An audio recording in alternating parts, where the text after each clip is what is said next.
Now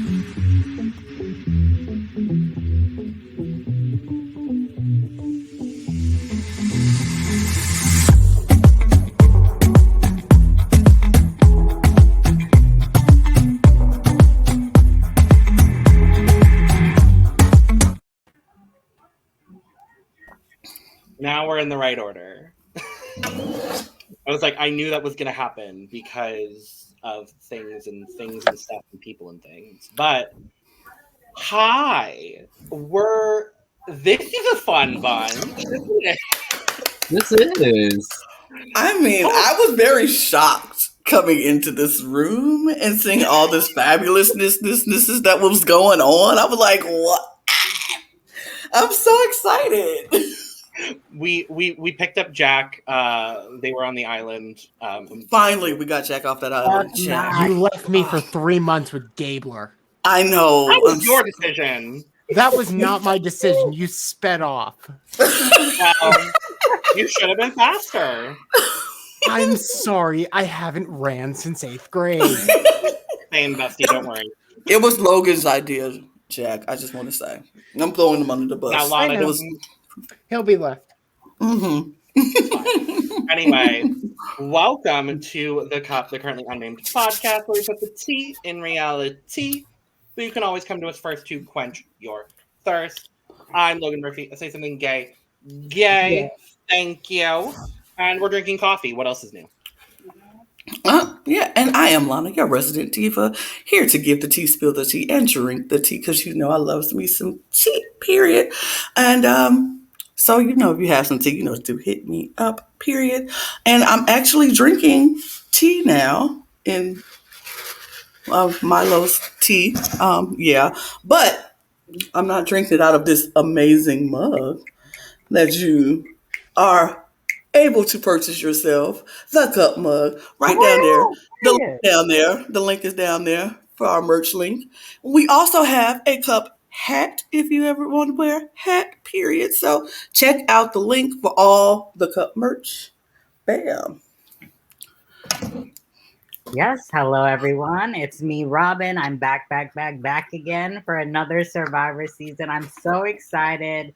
My third live season of Survivor. Of course, I have purple on because I'm representing Team Purple. So I'm ready. I got my little ginger ale. I'm not like, I'm ready to spill the tea and hear the tea. Because it was an exciting episode. For the first one, oh my God, a lot happened. A lot. Oh my God. Alrighty. Hi, my name is Jack. I am still a college student, a Twitch streamer when I don't have mountains of homework, a coffee addict, and a game designer. What the hell happened? I actually felt like I was watching a fanfic this episode where the writer decided, yeah, we're just going to throw everything we can at the wall and just see if it happens. I am finishing off, God, what flavor was this? Elderberry and lemon to try and, it said immune and stress on it. I don't know if it's working. Oh, Jack. Oh, honey. We love it. We love it. And I'm Anissa Long, also known as Sam DMV, also known as Sam de Monteverde, your fellow friendly 5'3" trans non-binary, Filipino-Canadian, mentally unstable, hot mess hailing all the way from Toronto, Ontario, Canada, Scarborough, if you want to be specific. Whoa, or if you want to be more specific than that. And today, in my lovely mug, I have some sweet white wine. Love that for you. We love putting wine in the mug. So I was like, okay, we're gonna work through it. We love that for you. Cheers, Sam. Cheers. Cheers. Right. I'm like, you can't sit with us. I'm sorry. Until you have a cup mug, you can't sit with us. Period. We'll all have to get one by the end of the season. I expect everyone to have one by the end of the season so we can all sit together. Period. All right, but enough I'll about pop up and I'll have the mug and the hat. period. Yes. And maybe a shirt might be in the works. Who knows? We'll see. Quite personally, I want sweatpants. That's what I'm looking for. I can do sweatpants as well, so we'll see. Where the hell do we begin, y'all? Yo, this is crazy. I'm gonna say the best premiere of the modern era of Survivor US. Just because it was so unhinged. Yeah. And the only way to start an unhinged premiere is going to the most unhinged person that is also the org rep of the season. Miss Cakes herself, Carolyn. When Carolyn popped Mother. Mother. Said, oh, we're giving her a confessional. The first thing we're seeing this season is a confessional from Carolyn. Good, because I was worried. I knew from the second that popped up, and Carolyn was like, "What? What do I say? What do?" And he's like, "This is the easiest one yet." And she's like, "Well, I knew that love her or hate her, she was going to give us great TV. And this woman delivered the faces in this episode alone. Like her facial expressions, I'm just loving how kooky, crazy, wild. And she's like, and she knows that too. She's like, everybody says I'm the crazy one. Everybody knows I'm the, she knows what she's very self-aware. And I love that, but I just like watching her. I don't know how far she's going to go. And you know what? I don't care. As long as we get to see these faces and Carolyn just being Carolyn, I am going to enjoy every moment she's that person that you just hold on and enjoy the ride. You just hold on and enjoy what Carolyn is going to give us. It's amazing. It's giving very hard. Oh, go ahead, Robyn. Sorry. I was just saying she was giving a lot of preseason buzz, and like definitely from just that first scene alone, she delivered, and I was just like, I was here for it. I was strapped in, She's giving queen of social, if you will. Social. If you know, you know. If you know. But I'm here for Carolyn. But then we go from Carolyn and her first confessional of the season, which, okay, crazy. Has there been a cold open? I don't think we've ever had an opening with the confessional. We've never had it such like that. We've had like sometimes a cold open when they get back to tribal. Like, but we've never had just like a straight up, here's a person.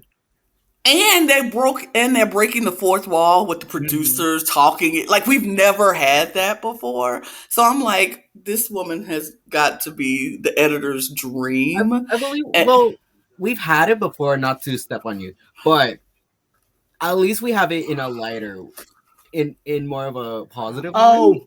Yep. With Dan.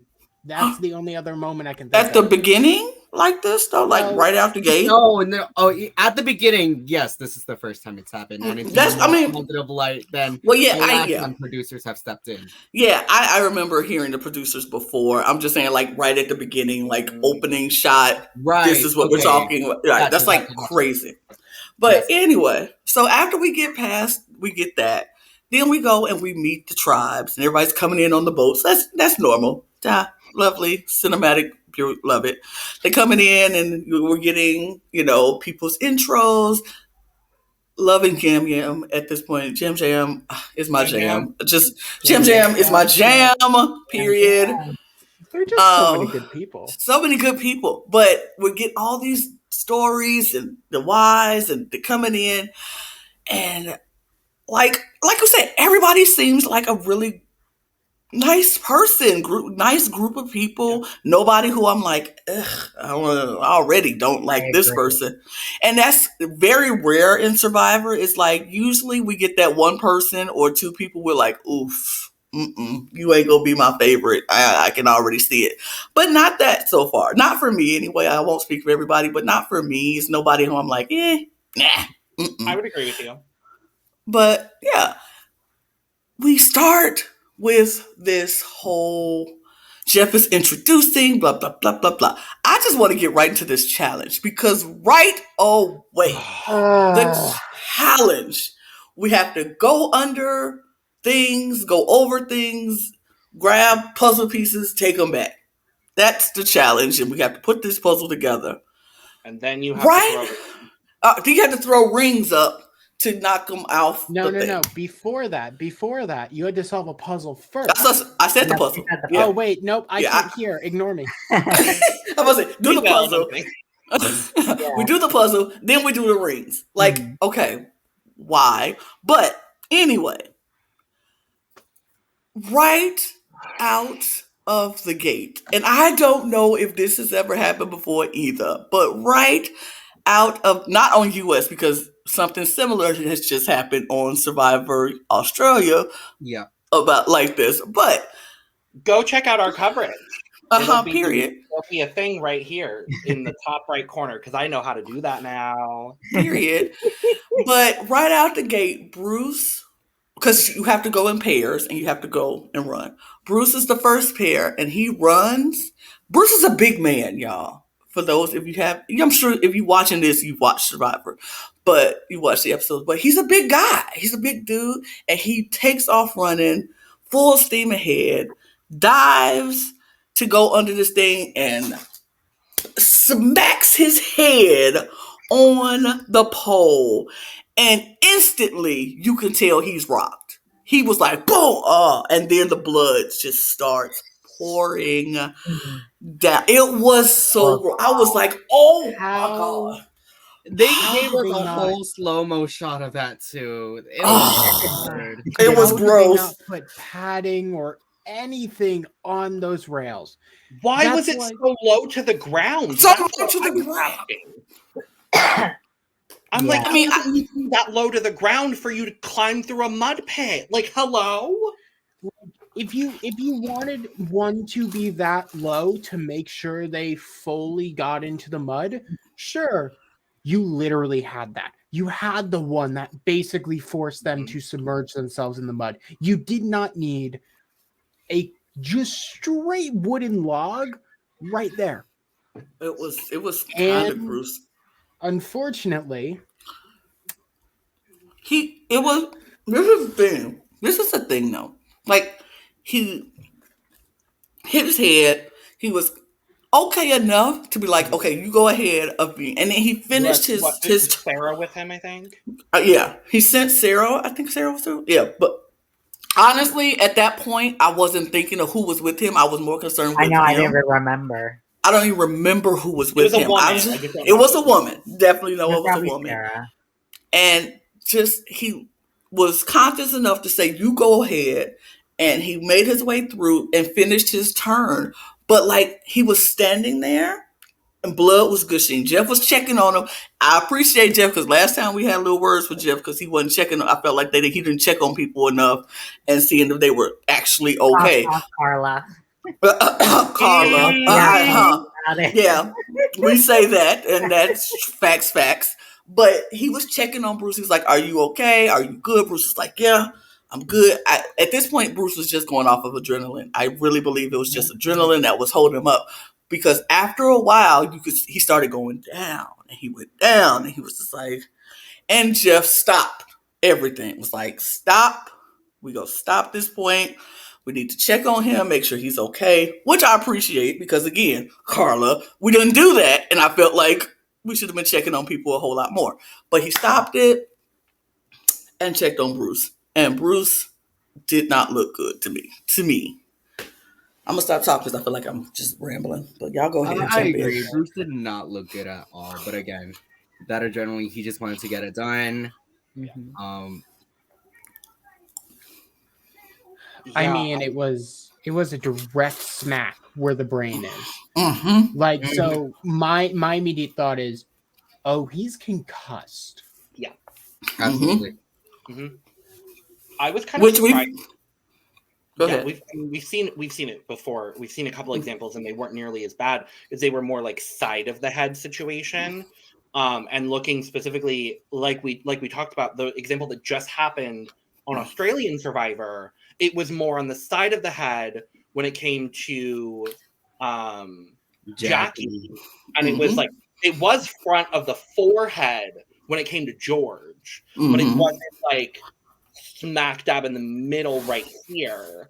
I was kind of surprised that Jeff didn't call the challenge immediately, but I also don't know if he was fully aware of how bad the injury was. I believe if somebody else would have hit their head, I think they would have called it. I just think he thought because it was possible for people to get through without getting hurt, that they didn't need to call it right then in that moment. But I feel like if somebody else would have hit their head, they would have had to call him like, this was not safe. And I don't know how we tested this thing and then didn't realize it wasn't safe. But, and I think on Survivor Australia with that injury, I think it was more, I think we weren't more afraid of the head than it was the neck. The way they fell, it could have snapped their neck. But with this one, it was brutal to the head, like front, bam, like Jack said, right where the brain, like this, he hit hard, and it just scared me when I saw it. I was like, oh. But we did find out later, and not on the episode, but on Twitter, they said that Bruce was concussed. That's why, that was another reason he was concussed. And so I was like, oh, that just, it makes it even worse. But that's just, I don't understand why the padding is not there for reasons like that. Like when you're doing head trauma, head first into something, we should protect the head, regardless of what. Whether you're on Survivor or not. Like, it doesn't matter. Right. But yeah, so Bruce gets the attention that he needs.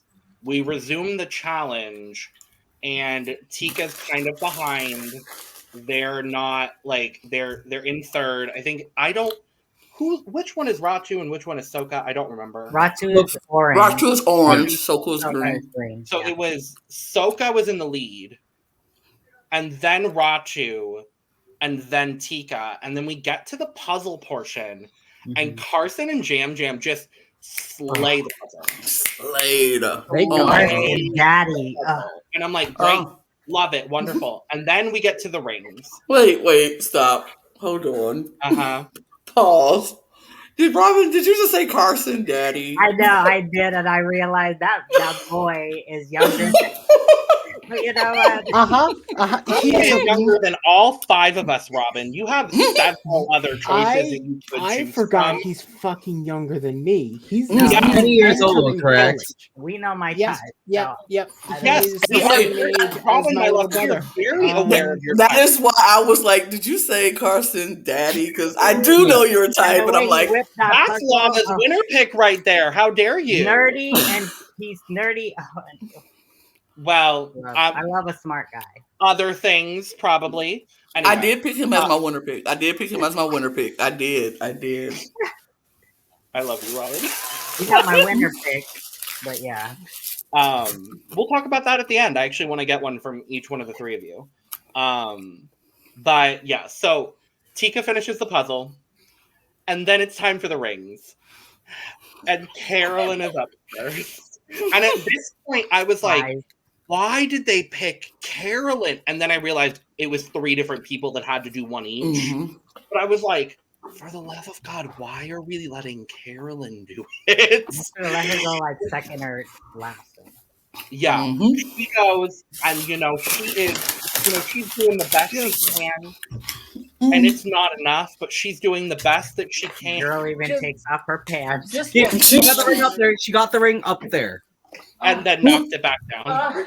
Just like totally going for it. It's not happening. It's not. He's certainly trying her fucking damn. I mean, wait. It was. Like she threw. It's like, girl, And you you can see everyone else in the back going, like, oh no. Why did we let- Why do we Oh, do this? Carolyn, Go, yes. Carolyn, you got Go, this. Carolyn, you girl. I can feel the it. slight look of, hey, Bruce, are you okay? Bruce, Right, could you? Bruce, Could do you you- think you're good? Can you look up? Like, oh God. She's like, And I don't think they can. Y'all know damn well if Bruce was not injured, they were not going to let Carolyn do that. Oh no, absolutely not. They would have had Helen and Sarah do it in a heartbeat, but obviously they can't. So I think it's then what? Soka gets the puzzle next, and they're Mhm. ripping through it. They're ripping through it. Wait, didn't Soka? They're the ones who cheated off the puzzle, right? They Both both of did. They them. both did. Both Yeah, of them copied off of They them. didn't about it. They were literally like, Yeah, Soka was all like, Yeah, "Let me." Claire looked This is over how and you was do like, it. "Oh yeah, it's 3 in the middle." yeah, Claire Yeah. did, and then Lauren did as well. Yeah, Like, Lauren did. okay, so this is Soka doing it, and they were like, "Let's do it." So this Yeah. is what I was like. I was like, oh man, not my sisters up there can't solve the puzzle and they looking over at the other puzzle. Not my two sisters. Like I could have been like, because y'all know me, I'm cheering for everybody black, period. And I'm like, not my sisters up there just like, No. man, we can't get this puzzle. What you doing over there? What you I was like, both of y'all, come on, one of y'all can do it. But look, if you can't do it, you always get somebody who can, and you look at I'm here for it. I'm here There's for no it. But rules against it, right? it is No. not. No, It's no, it's yeah, not. No. It's Unless not it's a rules blanket, against it you're not not allowed to touch to the blanket. separate their No. puzzle or make it look any, jumble Yeah. it up. Mhm. That's not my problem. Right, because usually if they wanted to, they could have just took some pieces off. Like, okay, Jeff is good. All right, take some pieces off, so they don't know what to do. Uh-huh. But they didn't. They left it whole, and then it is what I think it that's is. also the adrenaline. It's the marooning challenge. It's day one. Like you're not Mhm. thinking Yeah, of you're not things thinking yet. straight. You're not thinking Mhm. straight, yeah. Mm-hmm. But yeah. I watched So too many Survivor and played too many games and Oregon stuff to know. Exactly. Me too. Like I'm Yeah. always But- like thinking of what's the best mhm. strategy to get people not to do what I do. But Yeah. I don't win competitions anyway, so it's okay. Same. Same. So Sam, don't sit I mean, there look, like you don't I'm want gonna say- challenges. I know I'm you gonna say, do. look, we are not Jack and Sam at this point because Jack and Sam win Mhm. challenges. No, yeah. The three rolls up here, the three I've of us never, up. I've never Jack- won Jack- a Jack, challenge. you Jack. beat me. I'm about to say Shut Jack. up. Shut up. No, I Jack. didn't do that. Jack, Jack, you you need sitting to here know. like- Jack. We got To the anyone, coffees to down anyone below in the and the future, strategic beans are no, up I top. have never won a challenge, and you do not need to be fearful Social. of me. Social, Just don't social check queens my up here. record. Social queens up top. Challenge beast at the bottom. Period. The panel is versatile. we are very versatile. We Okay, love to but see it. we love to see it. But If we anyway, worked together, we would do so amazing. oh my God, if we were a team, we'd kill. Final 5. Mhm. See, if we were a team, if this was our tribe, Oh, we would be an ultimate of being killing loud. We need some physical competitions because I ain't some physical beasts because that is not me either. endurance. So Give me an endurance challenge. I've never done an endurance challenge. So like Right. give me an endurance challenge, I'll do it. We good. I'll hold something. I don't know. Anyway, Soka rips through it. Soka Mhm. wins. Soka wins. Soka- They automatically get flint, machete, pot, boom. Then it's a battle for second because we do have the return of the sweat and savvy tasks, but we have a new twist this season where the tribe that comes in second place gets first pick on whether they want to do the sweat or the savvy task. Both losing tribes cannot pick the same task. I don't like know that though. all. I liked it a lot. I like that because it gives us a chance to see both challenges. Because sometimes if they pick the same thing, we won't see what the other one is, and So I like the fact that they had. So yeah. I like the fact that they had them pick one and then do the other. It's fine with me. I love that. So Ratu finally gets the puzzle. They're struggling with this puzzle. They finally get the puzzle, but guess what? Ring, boom. ring, boom, ring, boom, ring, missed first time, ring. Oh, now it's caught. We have to use another ring, boom. Like, and Raku takes that second place. Love that for them too. Cries for Tika. Right? Mhm. Yeah. Cries for Carolyn. I need to pull it at some point as a reaction image so we have it banked. I want the reaction image of Carolyn just sitting on the beach like, I'm tired. just Because honestly, me. Honestly, me. just a full reaction of, well, shit. Yeah, literally. Just, well, My poor Carolyn. I know. She was just tired, y'all. She did a whole lot of.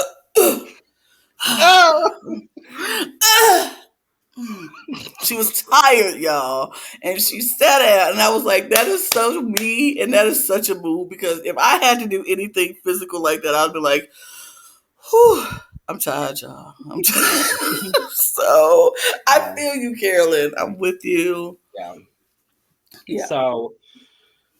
Yeah. So we then go to the camps. Bruce is going with them because at this point he's kind of sort of okay. And so we go to Soka, and they won the challenge, obviously, and they're making their stuff, whatever. We don't get a whole lot from them. No. If there's anything y'all want to discuss specifically with the dynamics of Soka, I guess now is the time to do so. Really, what I can remember from it is the connection between Matt and Franny. Frat, as I'm calling them. Frat. I think they're so freaking adorable because both of them are they're so goofy and nerdy and quirky and so cute together. I'm like, and when I saw that Jeff said he confirmed the showmance, I was like, who's the showmance? Who is it? So when I watched the episode, I was like, when I watched it, I was like, this is our showmance. Because, on Survivor, I hate showmances. I don't want to see a showmance on Survivor because I'm like, Survivor is the game. Like, this, you need to be all mine in on Survivor. You ain't got time for no showmances.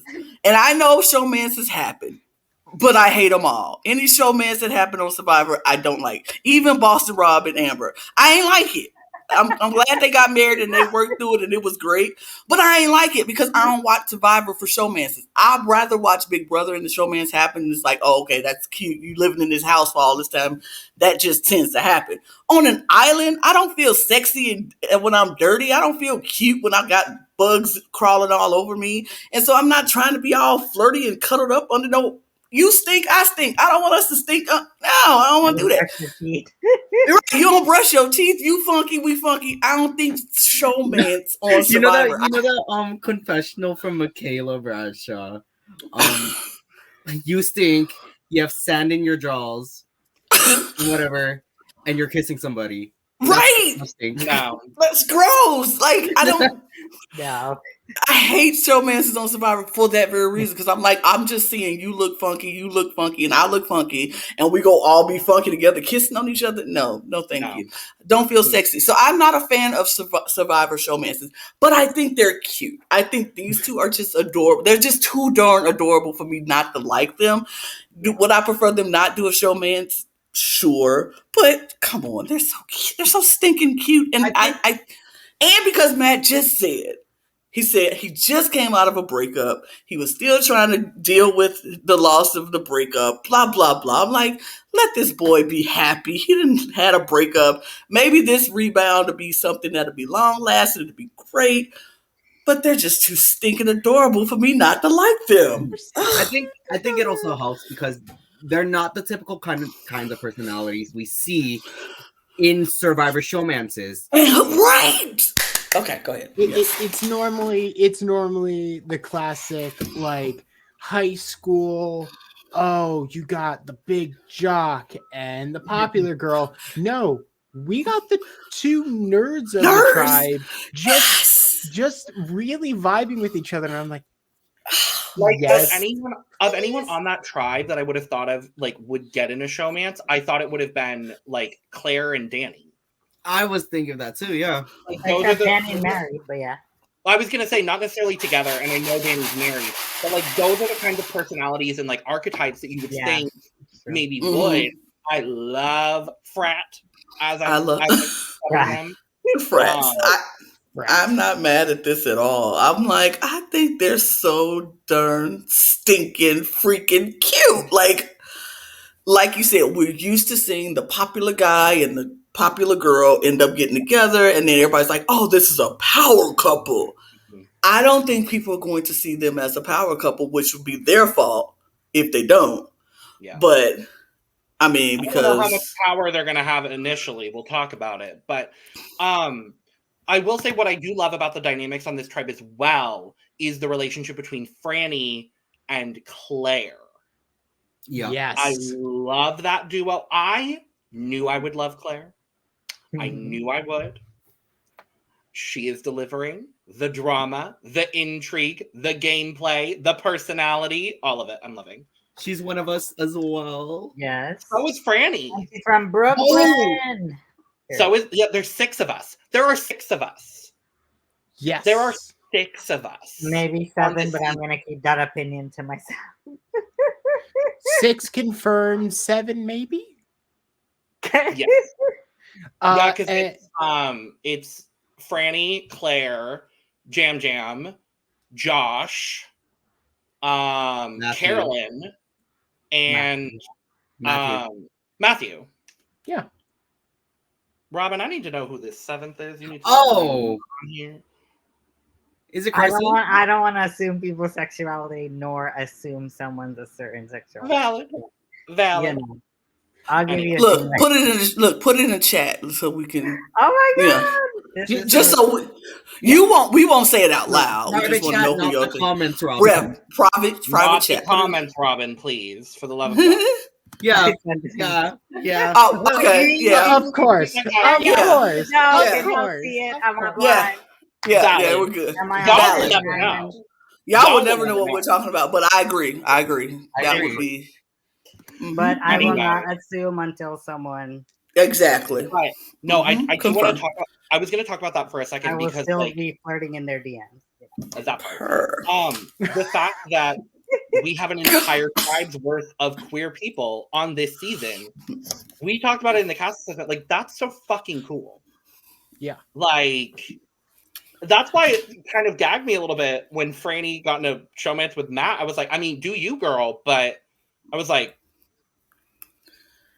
Look, we know what we know. People love who people love, and people click with whoever they click with.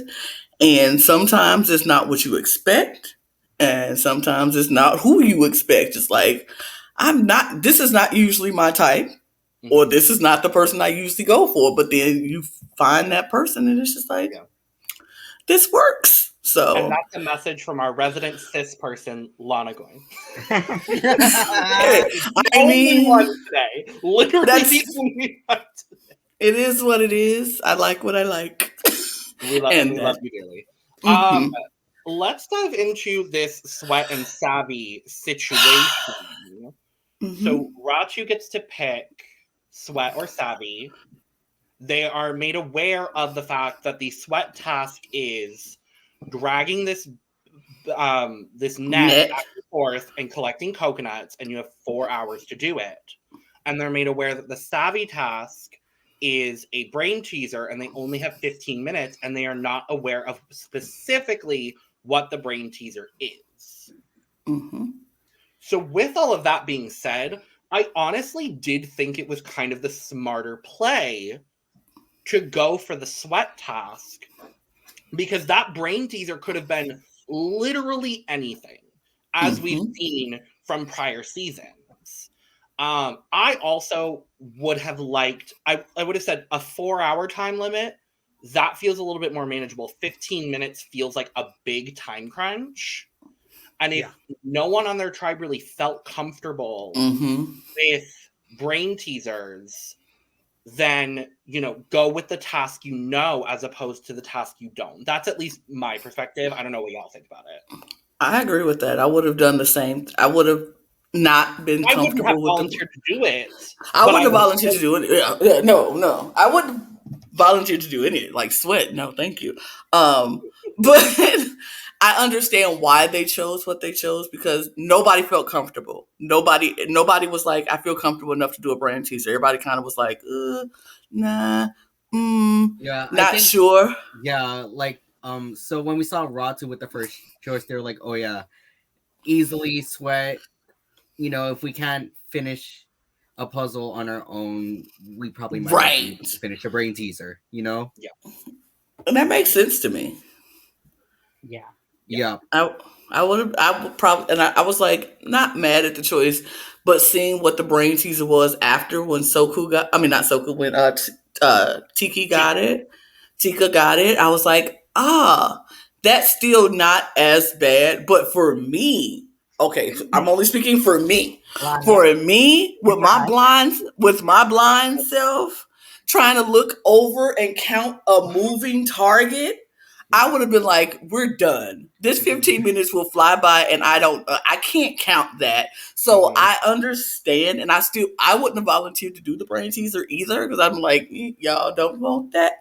But I understand. And it didn't seem hard, but like I said, it didn't seem like a hard task, but trying to count a moving target would have been weird, crazy. Like my brain didn't process. With having the larger one and the smaller one. And exactly. And so how they broke that down, I was just blown away by Carson and Helen. With Helen. I was like, Queen, icon, Helen. Oh God, they ate that challenge. They ate that challenge up. I was Helen, like, Nexus. Come on. Right. When she was like, I want to throw it to Jack because Jack has opinions. So I had seen a couple preseason interviews with Helen, and her specific strategy was, I wanted to be seen as a ditzy airhead. Politely, no ditzy airhead knows what the fucking Nexus is. Looks around. You have blown the cover within probably 3 hours of the game beginning. She literally also volunteered first and said, I can do this. Like if you're trying, and said it with confidence too. It was like, oh, I can do this. I was like, girl, if you wanted to be ditzy, this is not the way to do it. You could have been like, I don't know. I think, possibly. I remember hearing about that interview as well. But I also remember it. And this is hoping my memory serves me correctly, but I believe she did say, like, super briefly in a confessional that she wanted to come off as kind of, the airhead and ditzy, not as smart as she lets on, as she actually is. Mm-hmm. But then she's like, oh, but at the same time, I really like brain teasers and puzzles. I do this in my spare time. I do it at home, so let's do it. Yeah, I think it also comes down to, like, they kind of had no choice but to do this challenge. So right, and they only have 15 minutes. It's not like they got 4 other, like the other tribe where you could spend all day. So she's like, I already know how to do this. We could, if I'm in it, we could do it in 15 minutes, So I could see why she wanted to step up. Yeah, and I think, like you said, they had no choice. And you can't hide that if you're going to, with 15 minutes. You can't hide that you're smart enough to handle this. And you only have that 15 minutes. And you only have one guest to do it. So it was like, either we step up and do this and show that we can do brain teasers, or we sit here and don't have anything and we don't get Flint for 3 more days. That's crazy. Right. So we need to just do this and get it done. That's it. And so I don't think she had a choice. She couldn't hide. And I think they did it in like 5 minutes. I don't think that saying didn't look like it was down close to 15 minutes. Like, I was like, they just said they got it quick. When she said the Nexus, I was like, oh, I think he also probably felt a little bit more comfortable once Carson volunteered to do it, because the second spot was kind of like everyone was like, I don't know, I'm not that great. And Carson, being a freaking rocket science student over here, is like, I don't know if I He want to. didn't volunteer though. I think Yam Yam was No, like, I think you could. they do were it, like, right? you should do it. Yeah, Yeah. I think Carson played the role he wanted to play, and I think he played it the way Helen probably wanted to play as well. But she just couldn't, because she was like, we don't have a choice here in this matter to him and Hall and want people to push me into doing it. Carson was like, somebody make me do it, because I'm not gonna do it on my own. I'm not gonna volunteer. I'll say I can if nobody else feels comfortable. So they're like, no, I think you should do it. And it's like, okay. So he didn't look like, I volunteer, I can do it, I got this done. Mm-hmm. But he knew he could do it. And he knew if he could have volunteered. So yeah. I still I like Carson. Can I put that out there? I like Carson. I think I'm glad he's your winner pick. Of course. That's another reason why I like him. But seeing him in this episode isn't just ramps up my reasoning to liking Carson. I think he's a smart player who knows what he's doing. He knows his strengths. He knows his weakness. To find out this boy put on 30 pounds just to play this game because he was 115 pounds, I will say. I know, because when they showed his before picture, I was like, this is the same dude? What? Okay. Apparently. He looked good. Like he bulked up. He knows what he is going to be what Sammy wanted to be. Oh God, thank you for saying it, Lana. Because I was gonna say, like, in his archetype, like last season, Sammy did not like him at all. And then 42, Zach was like his archetype, and then he got voted out early. So First. Spoiler alert, yes. But go watch 42. It's a better season. I mean, Carson go far and what he could do, and actually, I think he's going to go far. I think he's okay. This might be very early to say this, but I think if Carson ends up in that final 3, like Xander, because I think he's the same type as Xander. Yeah, he is going to not be that zero. No.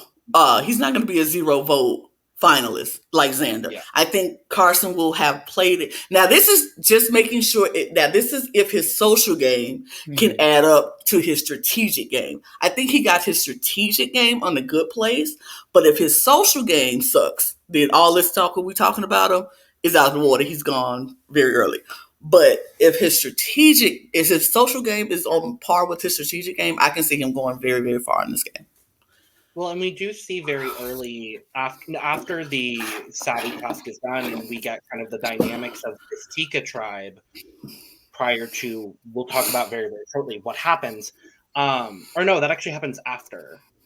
Mm-hmm. Just saying, should we talk about the elephant in the room then at this point? I mean, we can go on because they do get their tasks together. Yeah. So as they're doing this, as they're doing their little brain teaser thing, everybody finds the little cage. Because let's talk about the cage sitting in the middle of the camp with something inside. Under lock and key. Everybody's like, what is this? This is something new. We haven't seen this before. I love it. I absolutely love it. I kind of like it. We'll talk about Ratu later, but I kind of love it. I kind of love this whole public thing of this cage just sitting there and there's something inside, because there's no way somebody's go hide pretty much that thinks that this thing is gone, because every day you go walk past this thing and look at whatever's in there. And if you walk up past one day and this thing is gone, you like, So which one of y'all got it? Is it you? Is it you? Not to focus on Ratu, because that's going to be the bulk of our conversation moving forward, but Lauren had my favorite reaction to the birdcage, where she was like, so are we just not going to talk about it? Are we go bypass this? We go walk past this and act like we don't see this? Wow, this is the other two tribes did. That's the gag, is the other two tribes literally were like, oh, okay. back pocket information for later. Nope, Lauren was me because I should have been like, so we're not gonna talk about this bird cage sitting in the middle of camp. No, we're just gonna keep walking like we don't see this. Okay, well I'm gonna look for this key when y'all. Oh, since nobody else want to talk about this, that would have been me. Like, how are we gonna see a bird cage in the middle of camp with something floating on the inside and we don't talk about it? Yeah, but all right. But back to Tiki. Yeah, Tika. The Tikka Masala tribe. Tika. Tika. So yeah, they finished the thing. They're talking and everything. So let's get to this. Yes. So they're putting camps together. They're trying to get stuff together. And Bruce is doing what he can. Then all of a sudden he's sitting there. Night falls. Bruce is sitting there. Yep. And Bruce is going down. And you can see it in his face. He's getting so quiet. Everybody's talking around him. And he's just... And he gets up to walk away. And it's just... You could just see he is not doing well at all. They had to call a medic in. And he's like, I'm dizzy. My head hurts so bad. It's just starting to come down on him. The adrenaline that he had is wearing off. Now all he feels is this pain in his head, which we found out later he was concussed. And now he has to be medically evacuated off the island, which I'm devastated about. I'm devastated about that. I had very high hopes for this man. I wanted to see him play. What I will say, I don't know if everybody has seen it. Jeff did confirm on the new podcast, On Fire with Jeff Probst. We're not sponsored, but I wish we were. Jeff has confirmed that Bruce has an open invitation to a future season whenever he wants it. Hopefully, the 45-46 cycle, I'm hopeful that we will see Bruce again. Lana, we talked about it in the cast assessment. This man was very clearly like a recruit. Like nothing in his bio really gave, fan energy. I am very, very disappointed and sad to see him leave like this. I am very happy that he gets another shot.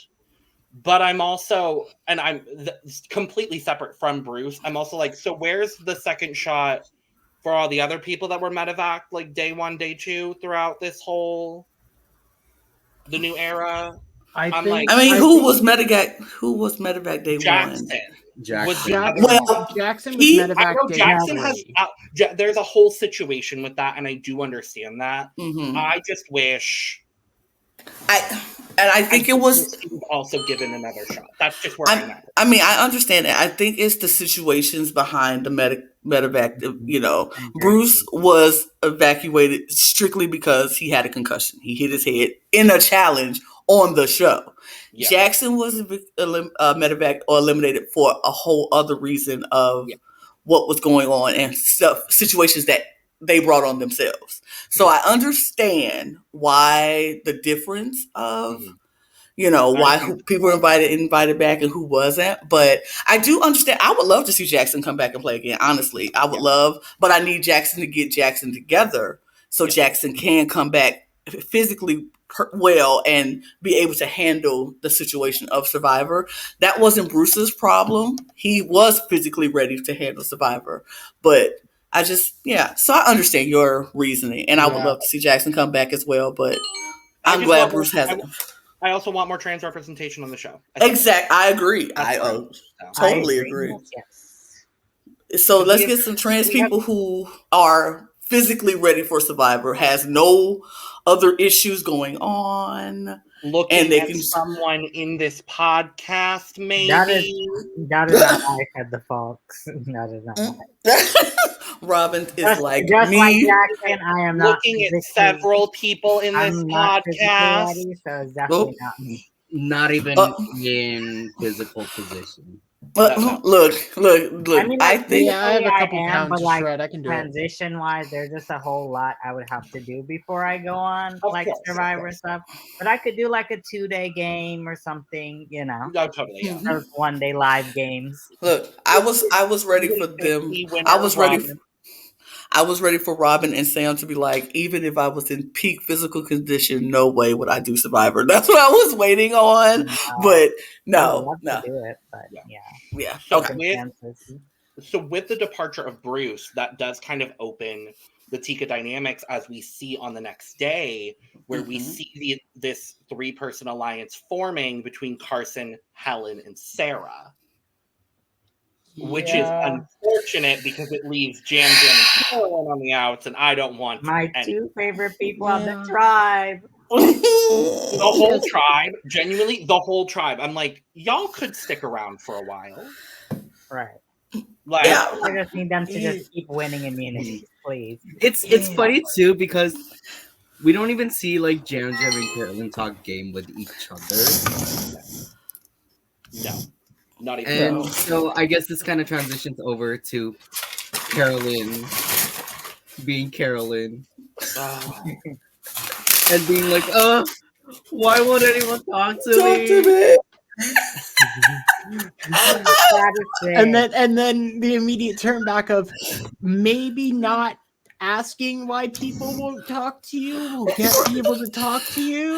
She was like, I don't want to be. Then she said, I don't want to be that person. Like, why won't anyone talk to me? And I'm like, because you coming off like very desperate, like kooky, like.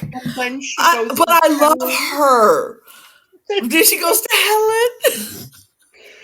And she's like, I don't know, like no one's really talking to me. And Helen's like, no me one's either. talking to me either. Just absolutely lying. Helen looked so uncomfortable in that conversation. She was just like, yeah, I know.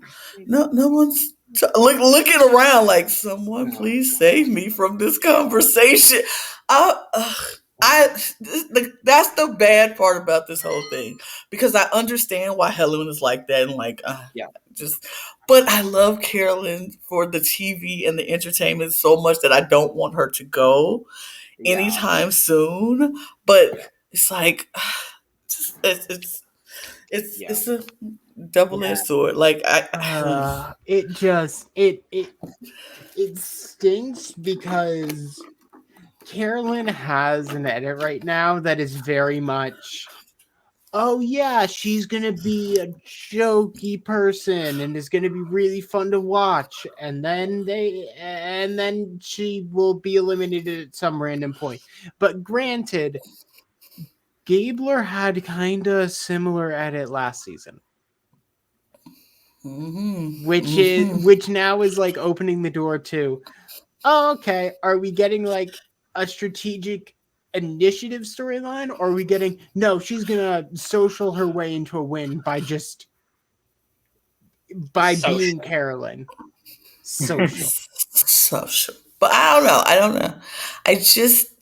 I want to say Carolyn is going to give us that surprise edit where she gets so far along because people don't think she's a threat, but they take her far enough, and then before they realize how much of a threat she is, it's a little too late because she's already indoctrinated herself in the game. But I don't think that's what it is. I just think she's just kooky, crazy, lovely Carolyn.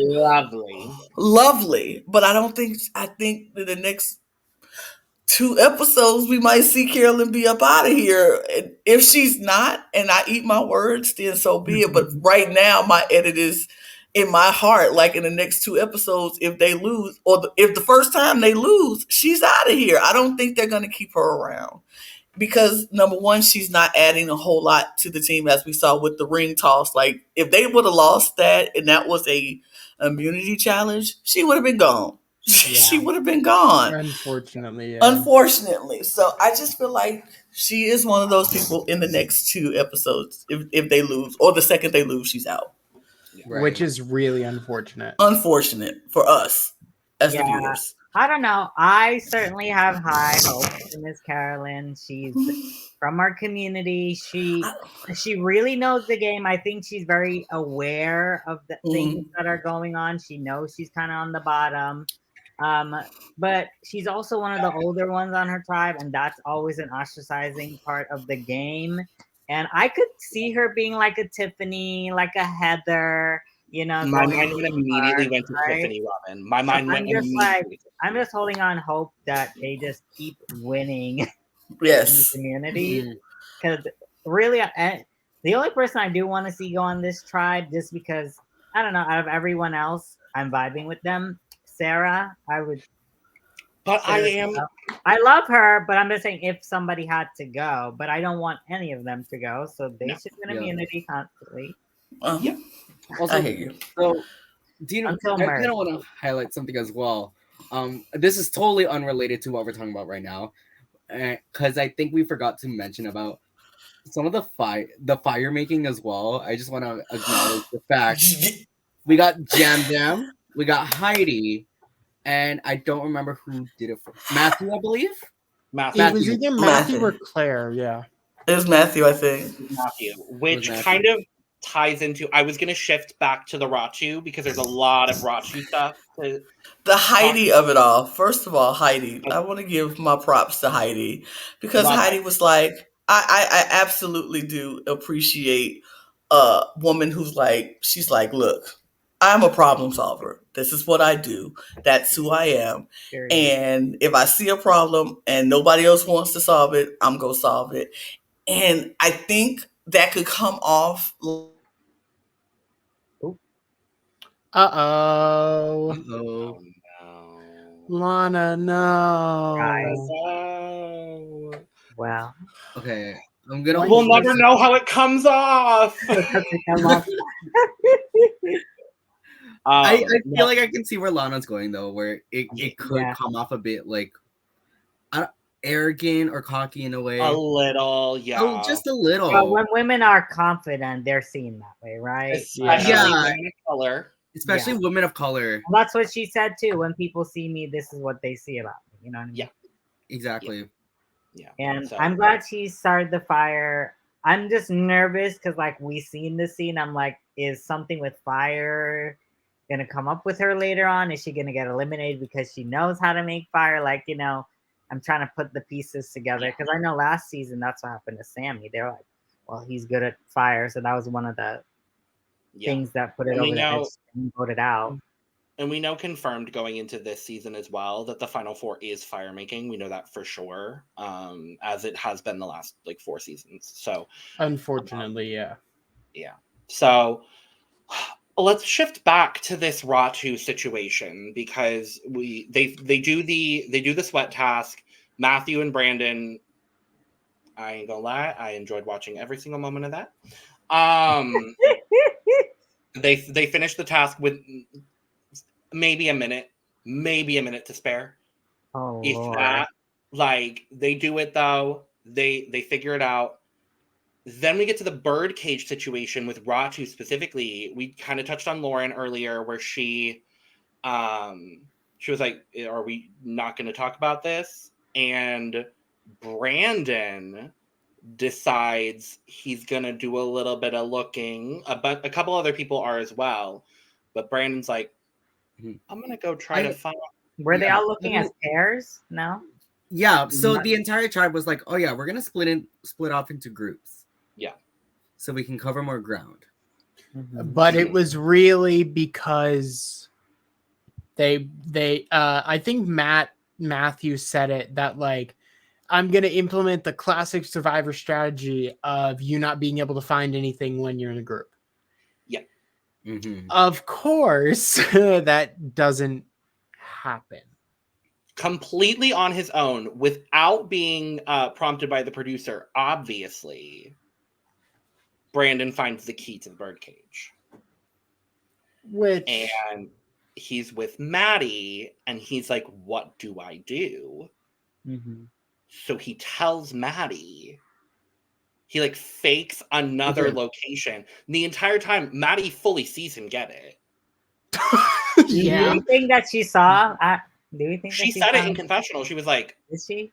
Okay. It was like a look. Brandon's acting weird. That's suspicious. That's weird. That's suspicious. That's weird. And basically, she's like, "Oh yeah, no, I can see what Brandon's doing. It looks like Brandon found something and is putting it in his pants. Because, I mean, don't wear sweat shorts when you're going to go to Survivor because you can see everything. Like, if I'm going on Survivor, wear them because you can see everything. That's valid. I will be But watching. no, they don't wear Speedos on this one like they do in Australian Survivor. Oh, yeah. Ugh. Anyway. So Brandon ends up telling Maddie, and her shocked face, I have to be honest, she was like, what? Like, girl. I was like, girl, what are you doing? She could not make it more obvious if she tried. I know. And so they're like, what do we do? They're like, what do we do? And Maddie's like, well, we could just keep this, between the two of us. And as she's saying that, it becomes very, very apparent that they don't trust each other at all. And yeah. Because of that, they come to the decision of, let's just share it with everyone. It doesn't seem like it was a consensus. I don't think it was I don't think it was a consensus, more of like Brandon being like, you're gonna say shit. I'm just gonna say it before you. And as such, hear ye, come to the birdcage. Right, Brandon's like, I'm gonna let you finish, but Tribe, I found something over here. Now, I'd like to preface this really quick. No one knew what the fuck was in the birdcage. No, they thought maybe it was an advantage for. They thought it was a tribe advantage. Yeah. So when Bruce unlocks the cage, opens it up. Brandon. Bruce is gone, my love. Yeah, no. Apologies, brain is very exhausted. When Brandon twists the key, opens it up, pulls out the note, and it says, "This is a hidden immunity idol." And everyone is just like, oh, shit. It's like, we knew, because they teased it in the preseason, but like... And you can... It was... Sorry, I'll let you finish. You can hear the producers in the background go, fuck. Another twist that didn't work the way we wanted. Yeah, and that's exactly what I was gonna say as well. Also, it came with another medallion, like an orange medallion. And I would only assume it was supposed to be a fake idol. Had someone found it alone, they could present it as a fake idol. But it was in front of everyone, so it's absolutely worthless. So it begs the question for me, are we going to see either on Soka or Tika someone find it? Like, find the key, unlock the thing, take the real idol, leave everything else, and go replant the key with only the fake idol in there. Now, I hope we see it. I hope we get the exact same thing that happened in... Okay, so really quick, if you have not watched The Genius, just take the headphone out of your ear for like a good minute. When I start waving my hand, come back. Well, I haven't, so I'm going to get spoiled. It's fine. During Black Garnet, the second season of... No, it's a third season of the show. I think it's either during the second or third season. Hello, Lana.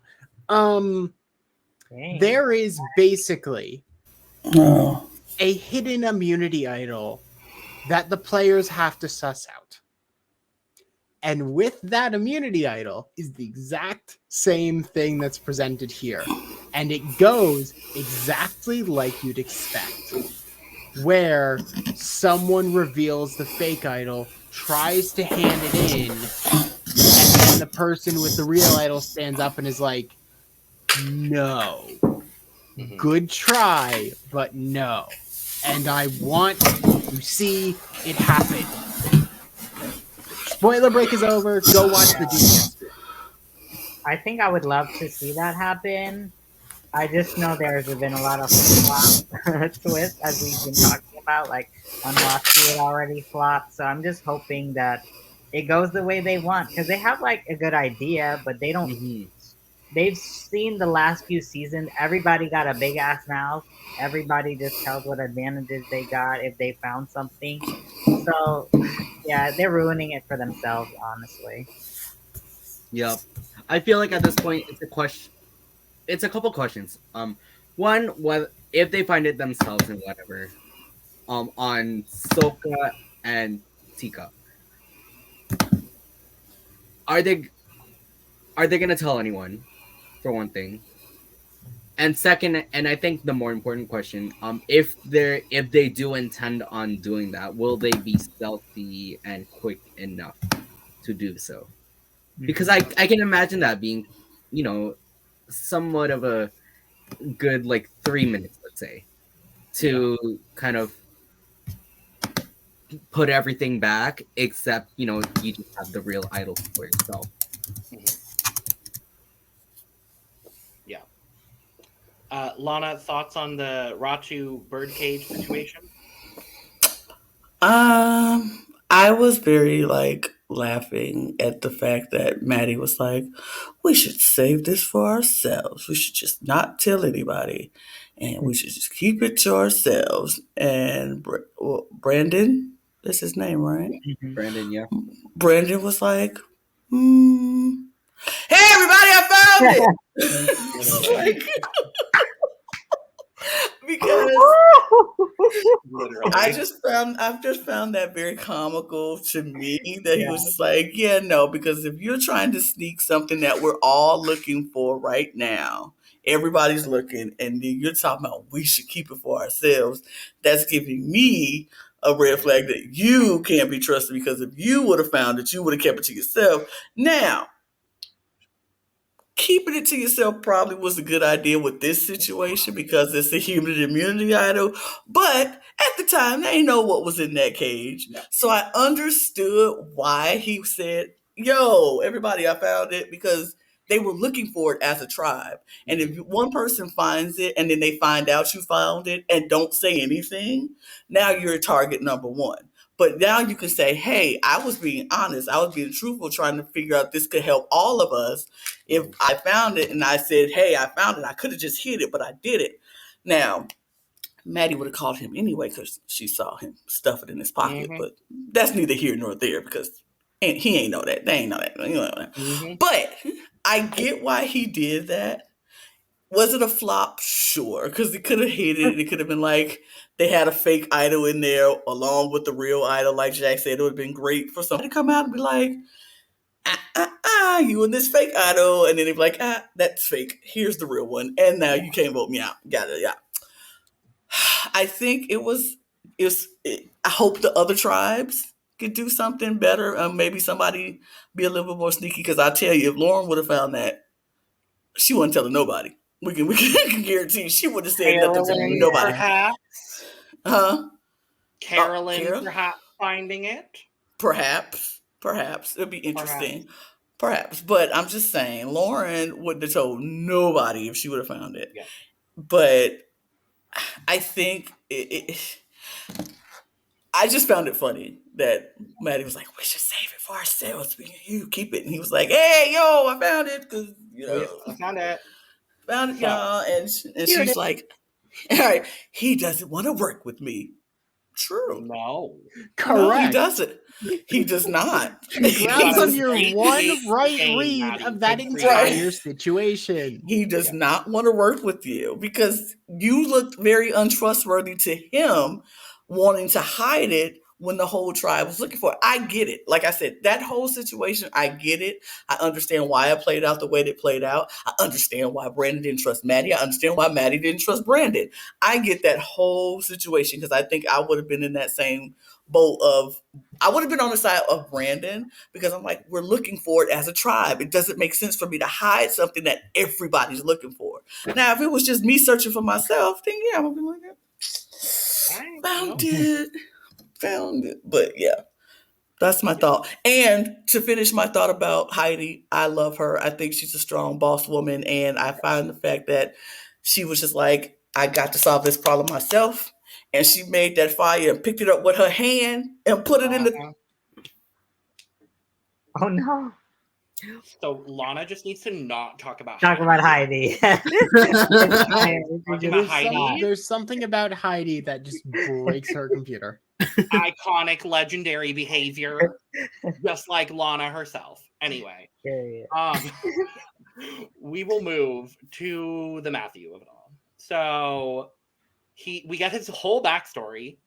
How he grew up. His mom was a organizer for the YMCA, so he grew up outdoors, yada yada yada. He's here to explore. And then we get the climbing the cliff scene that we saw at the start of the trailer at the end of Survivor 43. And I saw it and I was like, no. I have message logs of going, oh my god, oh my god, oh fuck, okay, we're here.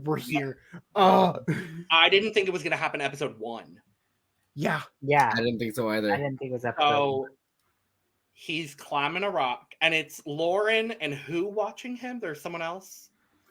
I don't remember, I think it's, oh no, the Canadian. What's his name? Kane. Thank you. I was saying Reed for some reason in my mind. I was like, that's not correct. I think it was Lauren and Kane. And he's climbing this cliff, and then he falls. Kane, if you're out there, hello.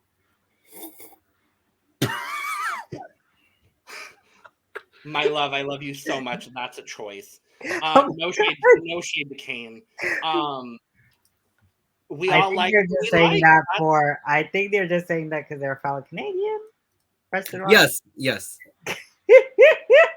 Yes. But they look good. I'm not that superficial, okay? Valid and understandable. No, he's your type. I know. Anyway, he falls. He's like, ow. And Lauren and Kane are just standing there like, is he okay? I'm like, y'all, this man just fell from like 20 feet minimum. Into like a pit. Into a rock pit. Matthew stands up. And he's like, oh, I think it's dislocated. Just kidding. I think it's relocated. This man relocates his shoulder and comes out with a few scrapes and a toe injury. And obviously, like, pain in his shoulder. So we get medics for the second time this episode. And the best part is... This isn't even the last time. I think the medics got more. No, this is the third time at this point because the challenge, Bruce at night, and now this. Yes. The medics got more airtime than Maddie did. We'll talk about it. Honestly, Maddie and like half of Soka. Oh, and like the first 3 eliminated people on Survivor 43. Like. But Matthew even says afterwards, why the fuck did I do that? And then we got him in confessional and he's like, I can't leave. Like, this can't be the reason I leave. And I'm like, no, we can't lose him. No. I'm like screaming at my TV. And he doesn't get taken out of the game. He gets put in a sling. We're fine for now. And there was a beautiful meme that I'd seen on Twitter at this exact time. Jeff getting woken up for the third time now to hear there's another medical emergency. just like, how many? Like he touted the season as, oh, there's drama, there's intrigue, there's good gameplay, and there's a lot of medical emergencies. And I'm like, I didn't realize we were going to get medics called 4 times in one episode, but work, diva. Yeah. So that's that. We're finally at Advantage Island. Yes.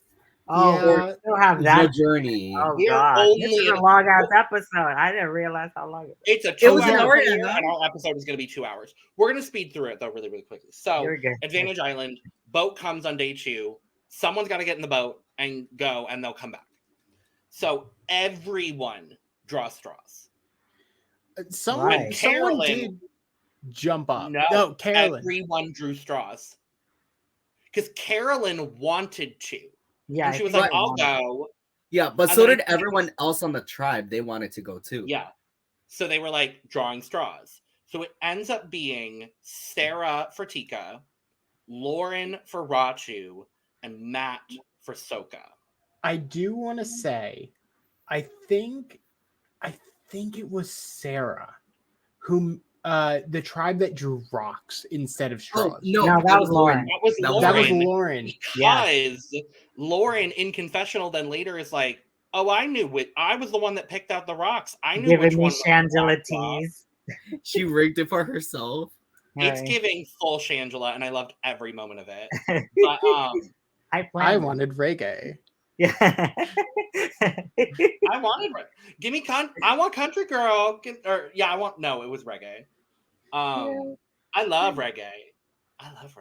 No, so, oh my god. So Shangela, Lauren, Matt, Sarah go to Advantage Island, as we're dubbing it. And they go on their journey that we see for 5 seconds, and it says, "Oh, hi, split up." I'm like, okay, so we don't care about the journey. Cool. I Clearly guess nothing- they just didn't have any real emotional beat. Like sometimes they're like, "Oh, like I'm trying to think from last season." I think immediately of Shannon Liana. Shannon Liana.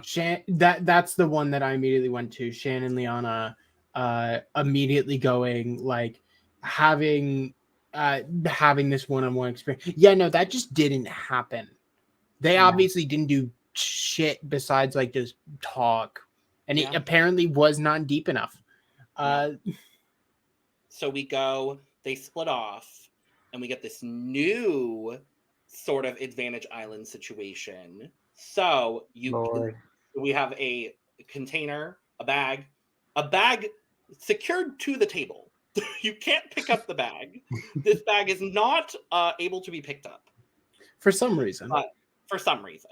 There are 3 packages in the bag. You have to pick a bag. It is required that you pick at least one. You have 1 package includes an advantage, and 2 of them include a lose your vote. So you have to pick one. At that point, if you get a lose your vote, you can choose to either leave or risk it again. And at that point, you have a 50-50 shot of getting an advantage. And if you get the advantage, you get the advantage.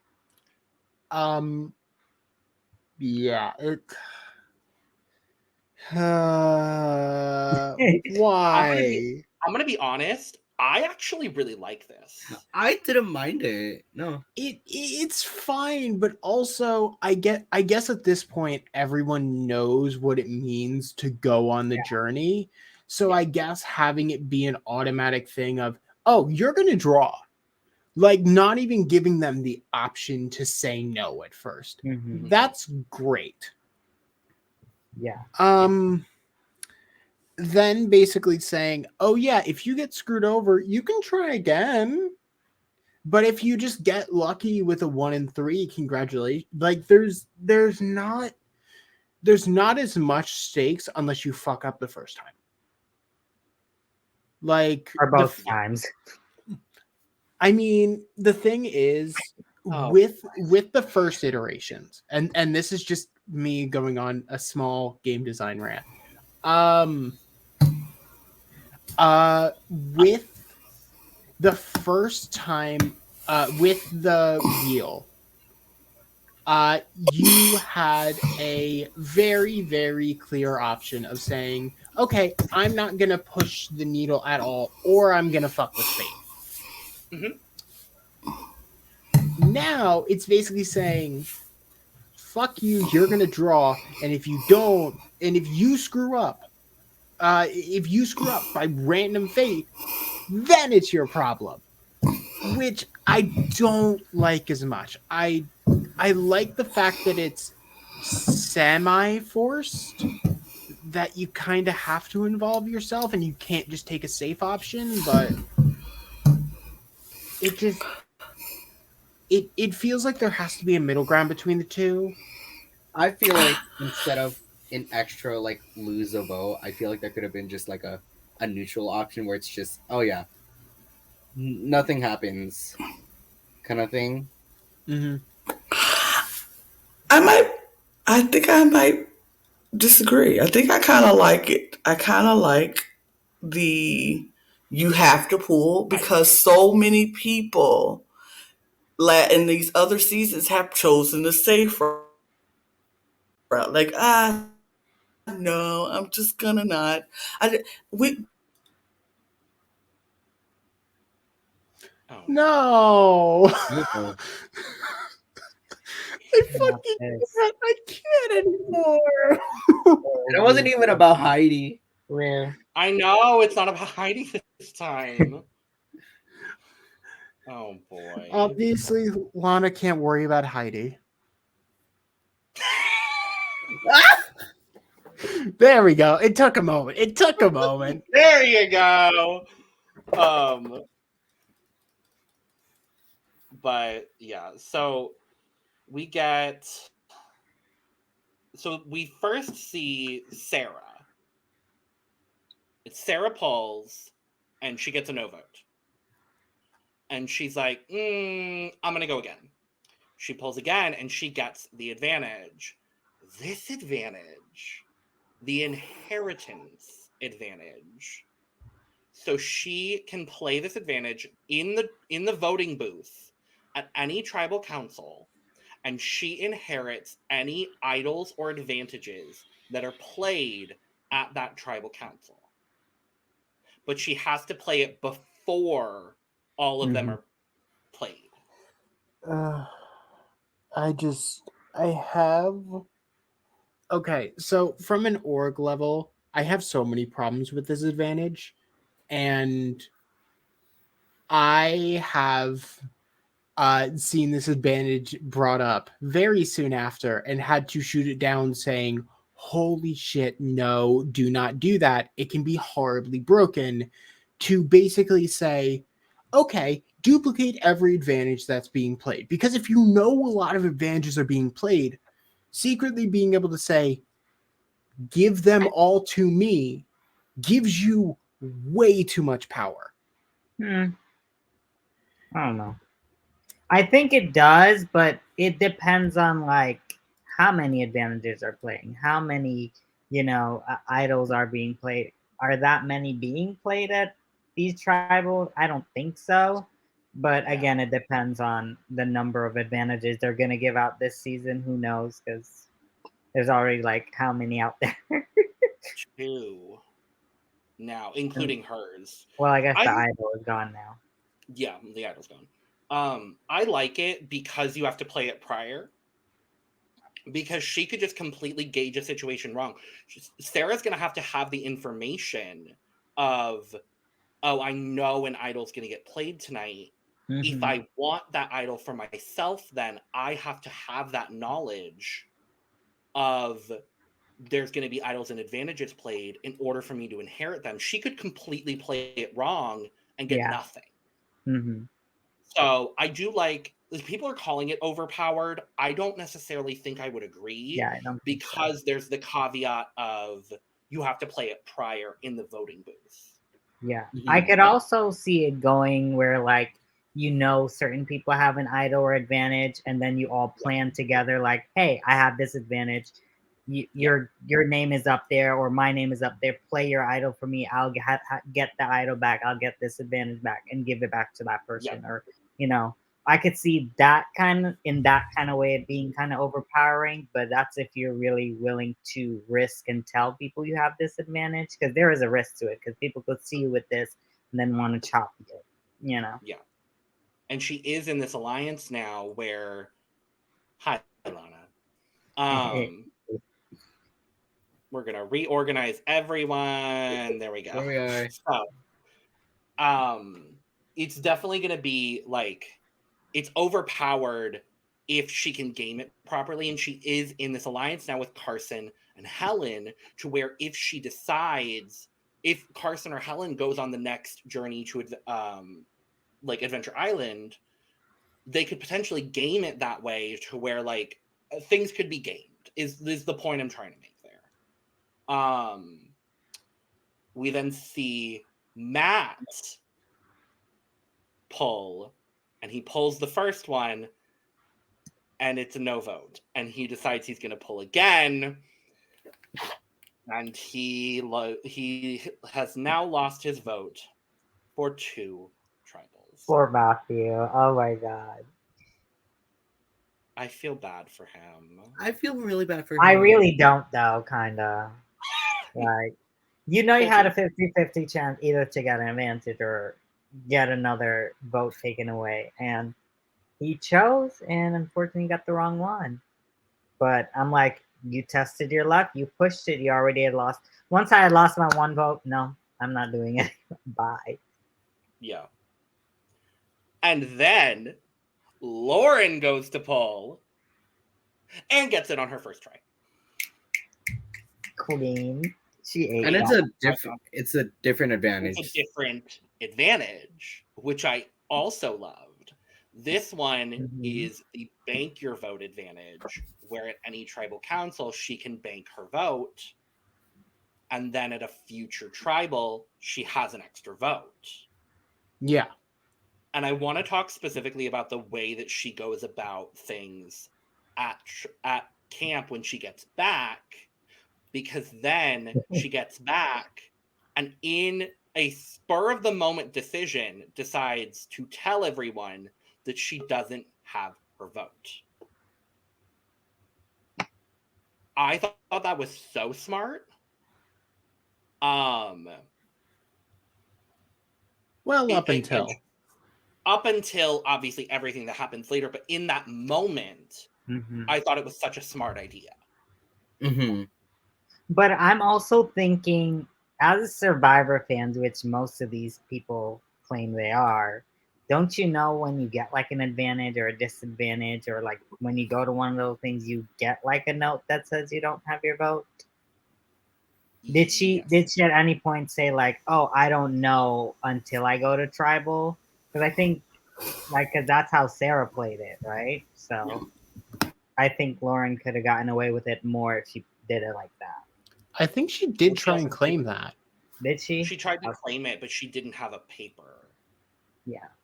Because Matt was immediately like, yeah, so I don't have a vote. But he didn't tell people he didn't have 2 votes. Sarah was like, I don't have a vote. Lauren didn't have the paper, which then comes Sarah into play didn't. later. Oh, no, Sarah had the paper. Oh. Yeah, because Lauren got it on her first try. If Lauren had pulled a no vote and then pulled the advantage, it would have been a different story. But then she also, the things that happened to tribal wouldn't happen to tribal, and we'll talk about the things at tribal. But yeah, Lana, if you have any thoughts on all of these things, don't talk about Heidi. We've determined that is the you can't. You can love Heidi. We're not discussing Heidi. At least you're not discussing Heidi today. But thoughts on the Advantage Island situation? I like I said, I like the whole they make them pull. I heard what Jack said, and I didn't like the forcing of it. I kind of like it because I didn't like how people played it so safe the entire time. Most of the time, a lot of people were like, well, yeah, I guess if both of us do it, then one of us will get it and we'll all be happy. I like that to make them do it because I feel like a lot of their advantages seem to flop because people always want to take the safe route, and then nobody takes the risk, or then when they do take the risk is kind of a letdown because then they get no vote, and it's like, so that's the only risk is no vote. So I like it. I like both. I like how they make them pull, and I understand why Lauren didn't want to tell them about her advantage because. Yeah, but she kind of did, but kind of didn't. I don't know. Because she said something about banking a vote, right? Yes, she basically was like, "Hey, I don't have a vote," and she was trying to play it off like I lost my vote, which is honestly because I went for the advantage. Smartest play you could make. I agree. But then like her not having, like we said, we'll talk about what happened at tribal and everything, and what happened at the challenge. But with her not having that paper, kind of come back on her. But it's not her fault she didn't have the paper because she picked right the first time. Don't hate the player, hate the game. Couldn't have had paper. She picked right. But yeah. Okay, we made it to the challenge. an hour and a half. This episode was just jam-packed with everything. I don't think we got to the challenge either until like an hour 15. Yeah. So, we're doing good. Okay. But let me just say this, though, about this challenge. Well, not the challenge. This is the first time in American Survivor that I am going to make this statement. I really liked the immunity idol for the teams. I liked the sword and shield Yeah. for the immunity. I thought that was one of the best looking idols. Like, I really don't like the idols in US Survivor. I'm kind of like, yeah, okay, a skull and crossbones. Okay, whatever that is. The Rock. The Rock, or whatever that is. It's like, I feel like the art department y'all they get so lazy with theirs. It's like, okay, boo-hoo. But they've had to make actually 44 of them, Lana. I understand, but I never liked any of them up until 44. Like, seriously, all of them just seem a little. Here's my immunity idol. Here's your immunity idol. Like, seriously, I hate them all. Because meanwhile, like Survivor South Africa, you have like a prism, and it's gorgeous. Like Survivor Australia, the one they had last season, not this season, but last season. I loved it. This one was US Survivor, I think they grabbed their art department to be like, nah, don't feel like doing anything special. Here's your ball. Here you go. This is your immunity idol. With the nexus. The next side. Right, nexus. So I like this one. I like this sword and shield. I thought that was great. That was mine. It felt very Pokemon inspired. Period. The sword and shield, yeah. Not the most recent games, but the games before that, for people that don't Pokemon, were called Pokemon Sword and Pokemon Shield. So okay. It was. Yeah. I don't Pokemon, so I had no idea. That's why I was like, I'm going to clarify for Lana, because she has no clue what's happening. You know a great sword and shield now, Miss Taylor Hale. Period. Now that was where my mind went. I was like, oh, so y'all watching Big Brother because right. Shield. Period. Mm-hmm. Okay. Yes. So, immunity challenge. In my simplified way of describing immunity challenge: swim, swim, swim, swim, swim, chest, pull. What was the end? Key. Puzzle. Slide. Slide Key, puzzle. slide puzzle. Push the slide puzzle. And then in Matt's heavy slide puzzle. In Matt's case, that little clip that they've pulled on Twitter, serve. Have y'all seen that? No. Well, No, I do remember him saying serve though. Can I say Yeah, I'm like I don't get what's the point of the first part of the challenge where they have to just get in the boat and go around a buoy. I'm like, was that necessary? Couldn't y'all find something for them to do there? Like, Right. They have to make not the them challenge just longer. throwing the boat around something. I'm We like, just have to what make the is challenge that? longer. I know, but it's like it was very pointless. Like, they really could have just started by grabbing the chest and pulling it the door. But I know they wanted it off or whatever. Yeah. And So also, I don't know what was the point of. Well, some callers were doing their job, but certain callers were just standing there doing nothing. I'm like, can they just have that person just help? Please. Literally. Because wasn't Looking it at Rock too? I was like looking at Jamie. Right. Girl, Now do something. I feel a kinship to her because she's the first person, and I couldn't tell you how many seasons from Arizona. So I'm like, I want to root for you so bad, Jamie, but we'll talk about Jamie later.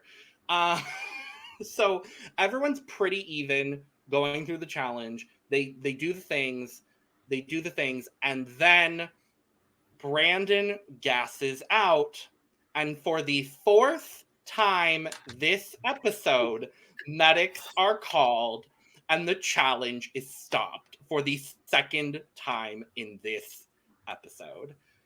You know, I hope they took this experience and reevaluated all of the future challenges for this season, because otherwise, like, the medics are going to get more airtime than the first, like, 4 people eliminated. at the rate that we're going. Mess. I thought you were saying more, Jack. I was gonna be like, yes, Jack. Mess, and mess. There you go. They've done this for 44 seasons. How, in God's name, how have they not figured it out yet? I mean, in their defense, let's just keep it a buck. Because not everybody gasses out like Brandon did in this challenge. Because if this was a Jonathan, do we not forget Jonathan? He would have been moving them slide puzzle pieces by his doggone self. And everybody could just had to stand there and watch it. He would have been like, I got it. Bam, bam. He would have carried that crate over there by himself. So it's just, I don't think it was anything wrong with the challenge. I just think that man's body was just a lot for him. And he was doing a lot of the heavy lifting for that team.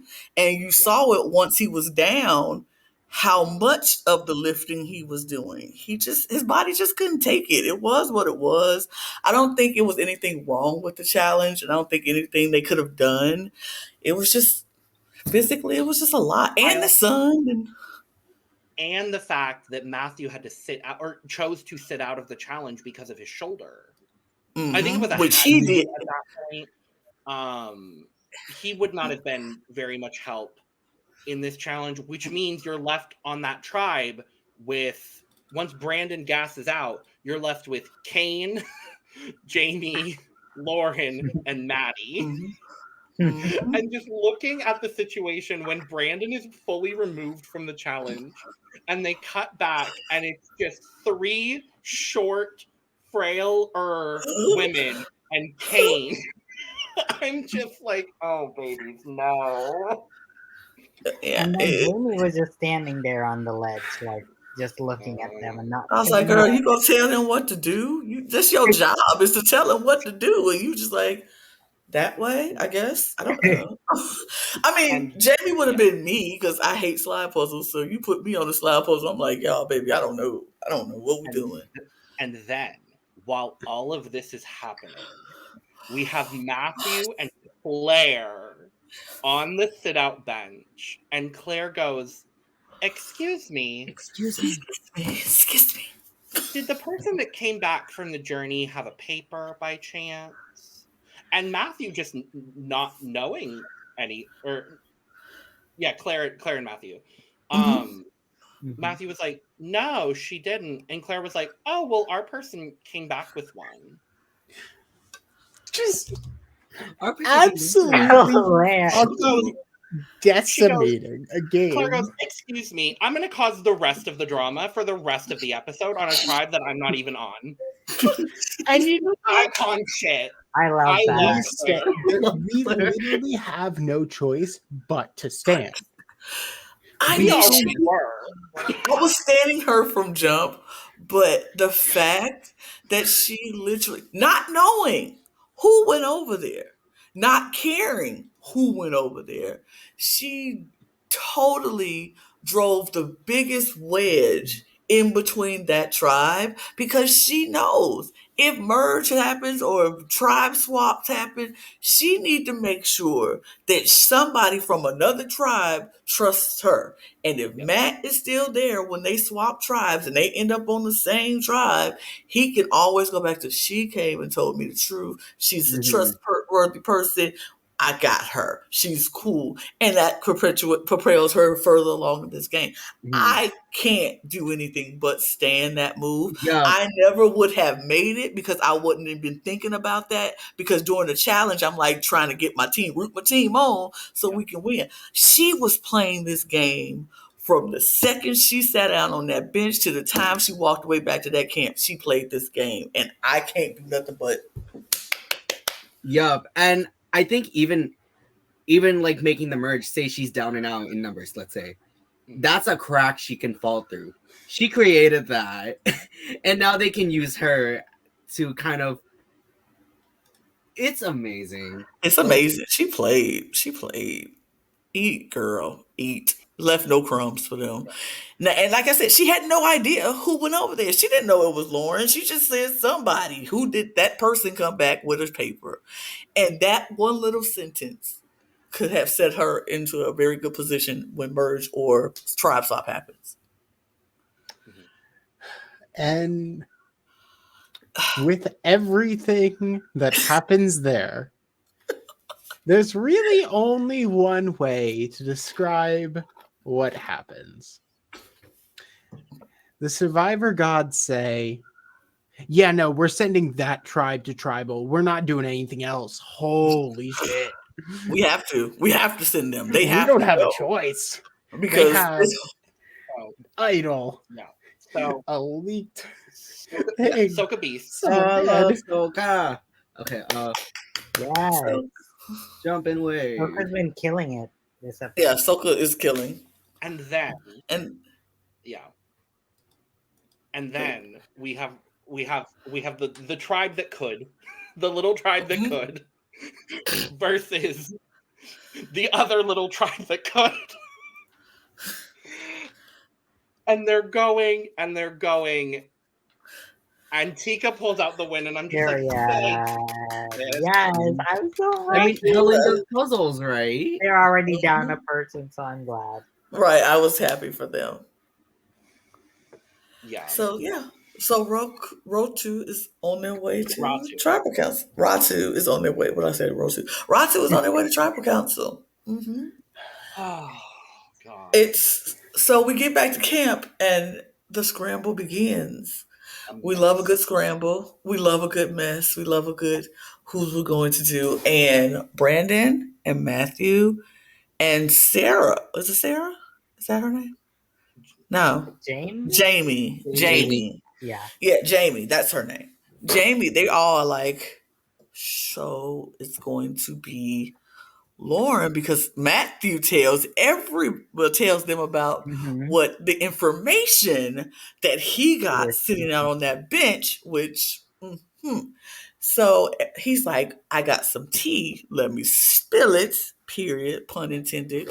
As we do. Yeah, as we do. So let me pull out my teacup. So he says, I got some tea, let me spill it for you.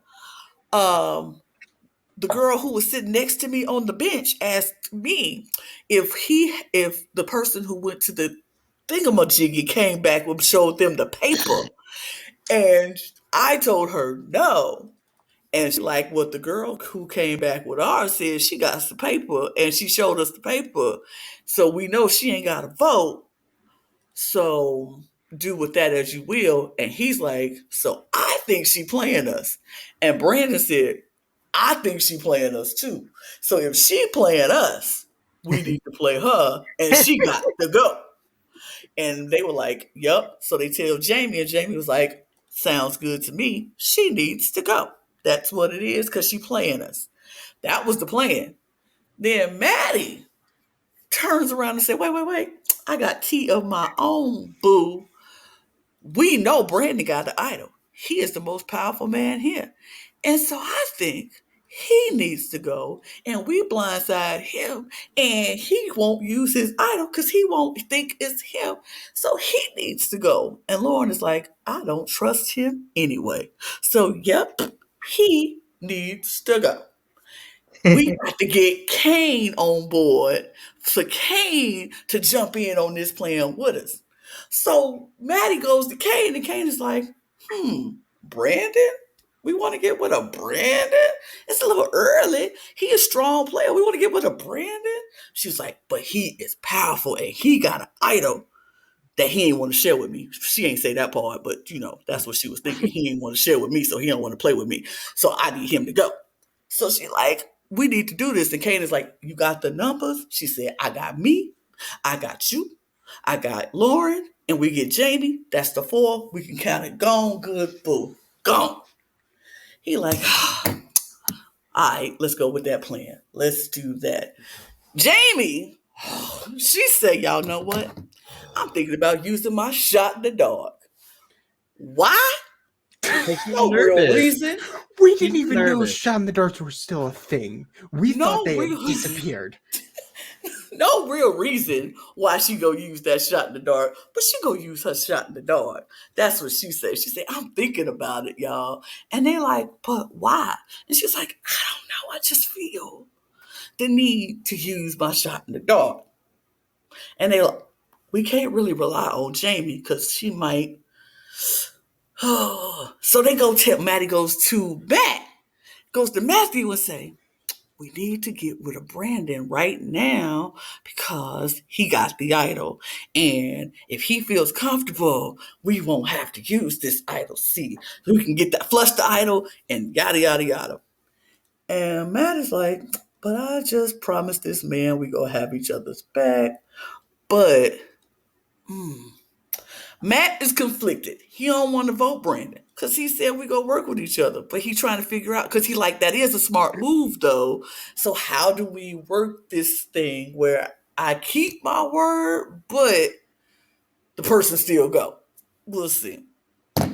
That's going to lead us to a whole nother juicy tribal, because when we leave for going to tribal council, the T is, it might be Brandon, but it possibly still be Lauren. So that's the T. Bam. Congrats on the Survivor editors once again leaving us completely in the dark. I will say that it went from something that felt kind of obvious to no. Okay, we have no idea. Like, we have options, but we're not sure anymore. Mm-hmm. Yeah. Don't know where they're gonna go. Yeah, Logan, I believe you mentioned as well there were some like unseen stuff regarding that as well. I want to talk about that as soon as we discuss. We've kind of already said it, Maddie's elimination. Because I've read and I'm scrubbing through her interview with Mike Bloom again, because there's a lot we didn't see, and I'm going to dive into it once we get through the tribal, because a lot of dynamics were not shown. Okay, so, I'm interested in hearing that. So let's just jump into tribal then. It's going to change your entire perspective on what happened in the fourth quarter of this episode. Maybe, but we'll see. Okay. So, tribal happens. Tribal happens. It's the generic. Oh, we need tribe strengths. Yada yada yada. Blah blah blah. Whatever. And Jamie's like, I'm using my shot in the dark. And everyone is just like, out of nowhere. Okay. Out of nowhere. Jeff is like, it's time to Jeff, wait. Before you say it's time to vote, I just want everybody to know I'm using my shot in the dark. And I was like, why? Why though? But okay, girl. I believe she said, at least what made the cut was that I know my allies can trust me, so why does my vote matter anyways? Or it was along the lines of that. Yeah, it was along the lines of that. Which we'll dive into it after we talk about the tribal.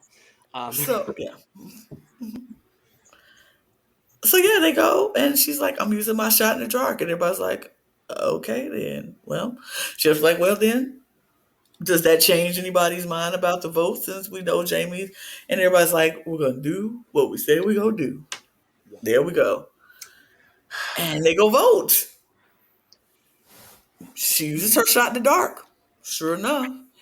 And we see Lauren decides in that moment, I'm going to bank my vote.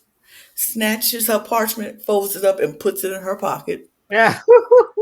So at this point, we're thinking, oh, there's 4 votes. Mm-hmm. What's going to happen? Then Jeff is like, if there's any advantages or idols, blah, blah, blah, the speech. And he's like, Jamie, I see you have yours already. Jamie gets up, hands it to Jeff. Then Matthew is like, don't worry, Jeff. I got you too, bud. Matthew. Not and too. Like, what is happening? So there are now 3 votes. 3 total votes. So 3 votes. Jeff reveals Matthew's shot in the dark, and I'm like, okay, cool. So he didn't get it because they wouldn't reveal it if he didn't get it. Obviously, he didn't get it. Then he goes to Jamie's shot in the dark. And for the first time in 4 seasons of Shot in the Dark, Jamie actually gets safety. I could not believe it. It's That's about my Arizona girl right there. Yes. And She did something right the episode. I think it might have been because this is the first time I want to say that multiple Shot in the Darks have been played during the same time.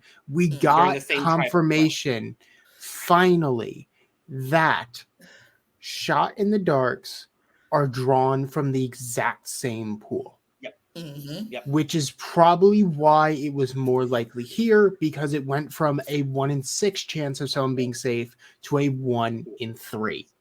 Mm-hmm. Yes. Which and then Brandon plays the publicly known idol. Which take it. I would have done. I'm done. I would have done it too. I would have done it too. I would have done it. It's like, the minute you see that, just be like, yeah, no, I'm good. Just take it. I mean, because like, if you got a public idol, you are public enemy number 1, period. Yeah. So I'm like, if I was Brandon, I'm like, get this out of my hands so y'all know I didn't use this. Y'all can't be coming for me because you think I got an idol. I'm done. So I would have played it too, and he better be glad he did. And the public idol that he accidentally got, that is a big thing. He did not consciously say, I'm going to take this idol. He said, I'm going to unlock this cage and help the tribe, before realizing, oh shit. This was an idol.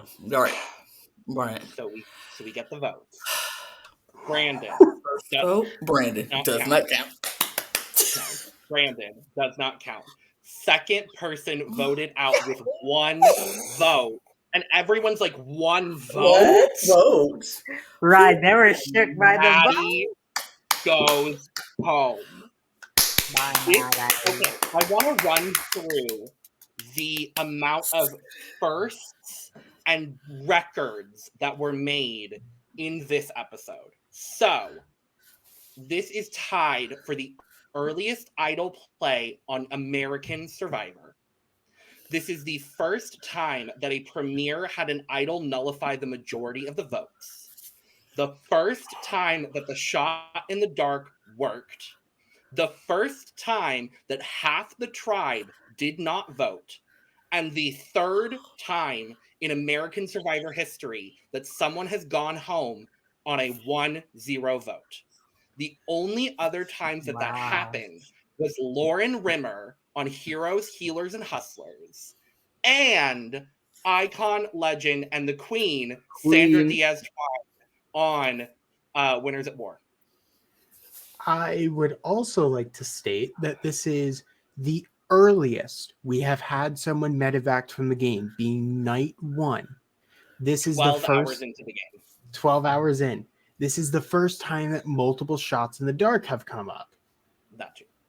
And this is the first time that there have been more notes on a Wikipedia page for a vote. It's half that are notated as, oh yeah, no, something fucked up here. Yeah. Then 2 are crossed out, and then there's only 1 valid vote. Yeah. Which... Okay. So, I want to dive into Maddie's interview with Mike Bloom very, very quickly, because I don't want this to go over 2 hours, but it might. So, Maddie with Mike Bloom, love Mike Bloom, by the way, shout out to Mike Bloom. Maddie talked with Mike, broke down the entire tribal dynamic that we only saw, I'm going to say probably 30% of the tribal dynamic of Ratu going into this tribal. So, what we have learned from Maddie's interview is, at the immunity challenge, Jamie was basically forced to be the caller for Ratu. She did not want to call the puzzle. And pretty much she was told by the tribe that she had to be the caller. So she did. And when they lost and got back to camp, there were people, I don't remember, it doesn't say exactly who, But the first idea coming back from Tribal in the scramble is to vote out Jamie. And Maddie is the one that's like, why are we targeting Jamie when she didn't live up to expectations because we forced her to do this role that she did not want to do in the challenge? So Jamie, knowing at first that she's public enemy number one, that it makes sense as to why she very quickly says, I'm playing my shot in the dark. I wish we had seen that. Mm-hmm. Moving forward, Maddie talks a lot about how her number one alliance in the tribe going into that tribal was actually Kane. Yeah. She said she wanted to work with the person that she felt the best with, and at that moment it was Kane. When they got back to camp, they agreed they were going to split off. Maddie was going to go talk to the women, and Kane was going to go talk to the men. At this point, this is where we see Jamie tell Lauren and Maddie she's playing her shot in the dark. What we also don't see is Lauren at some point tells Maddie about her vote advantage.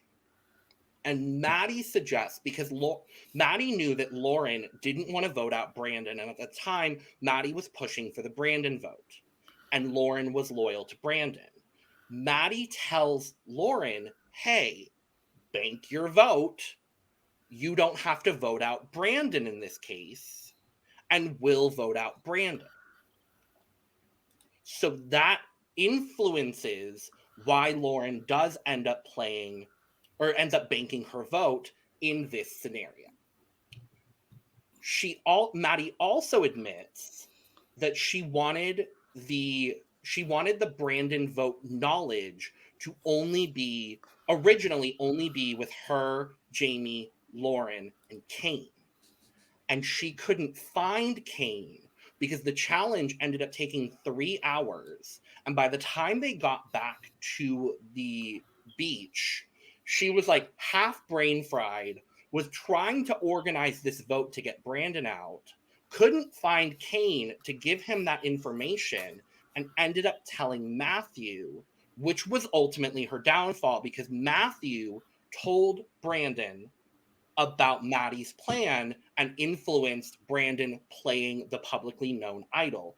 Whether he was going to play that idol or not, I don't think we'll know until Brandon gets eliminated and we get post elimination interviews from him, which I hope people ask about.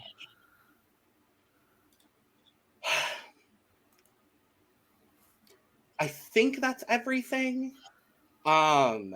Basically what happened is Jamie got nervous because she thought she was public enemy number one, and no one had really told her anything otherwise, so she played her shot in the dark. Matthew was worried because of his injury, and at one point, Matthew was the target before Maddie had locked in on Brandon as her target, so Matthew plays his shot in the dark. Maddie tells Matthew about her plan. Matthew tells Brandon, because they're number one allies because of the sweat task, Brandon plays his idol. Maddie influences Lauren to bank her vote. Lauren banks her vote. Brandon plays his idol correctly. Maddie goes home. So in all reality, Maddie played that about as well as she could have. She made the fatal error of telling Matthew, but up until that point, had done everything you're really supposed to do. Yeah, I would just say if you're targeting someone with an idol, though, make sure you at least throw one of y'all's votes somewhere else. Like, even if you didn't think he was gonna play his idol, just think about the scenario. If he did play his idol and those people did vote, let's say Matthew did vote or whatever, you still never know. So she also says, I think that was just a little misplay there. But yeah, she does also say in the interview, had she thought about it a little bit further, because again, brain fried, this challenge took 3 hours. They only had a limited amount of time back at camp before Tribal. Had she thought about it, it would have ended up being a 1-to-1-to-1 with Brandon nullifying, and then it would have been a vote on Maddie, a vote on Matthew, and then in that case, Kane and Brandon are the only votes, which is then which revealed means it would have- publicly. which means it would have gone to Rox, probably. And it would have been Rox between what? Matthew and Maddie. No, it would have been because they would have been. Wait, they would have been safe. Wait, so then Logan goes. It would have been. Well, no, because this is what would have happened.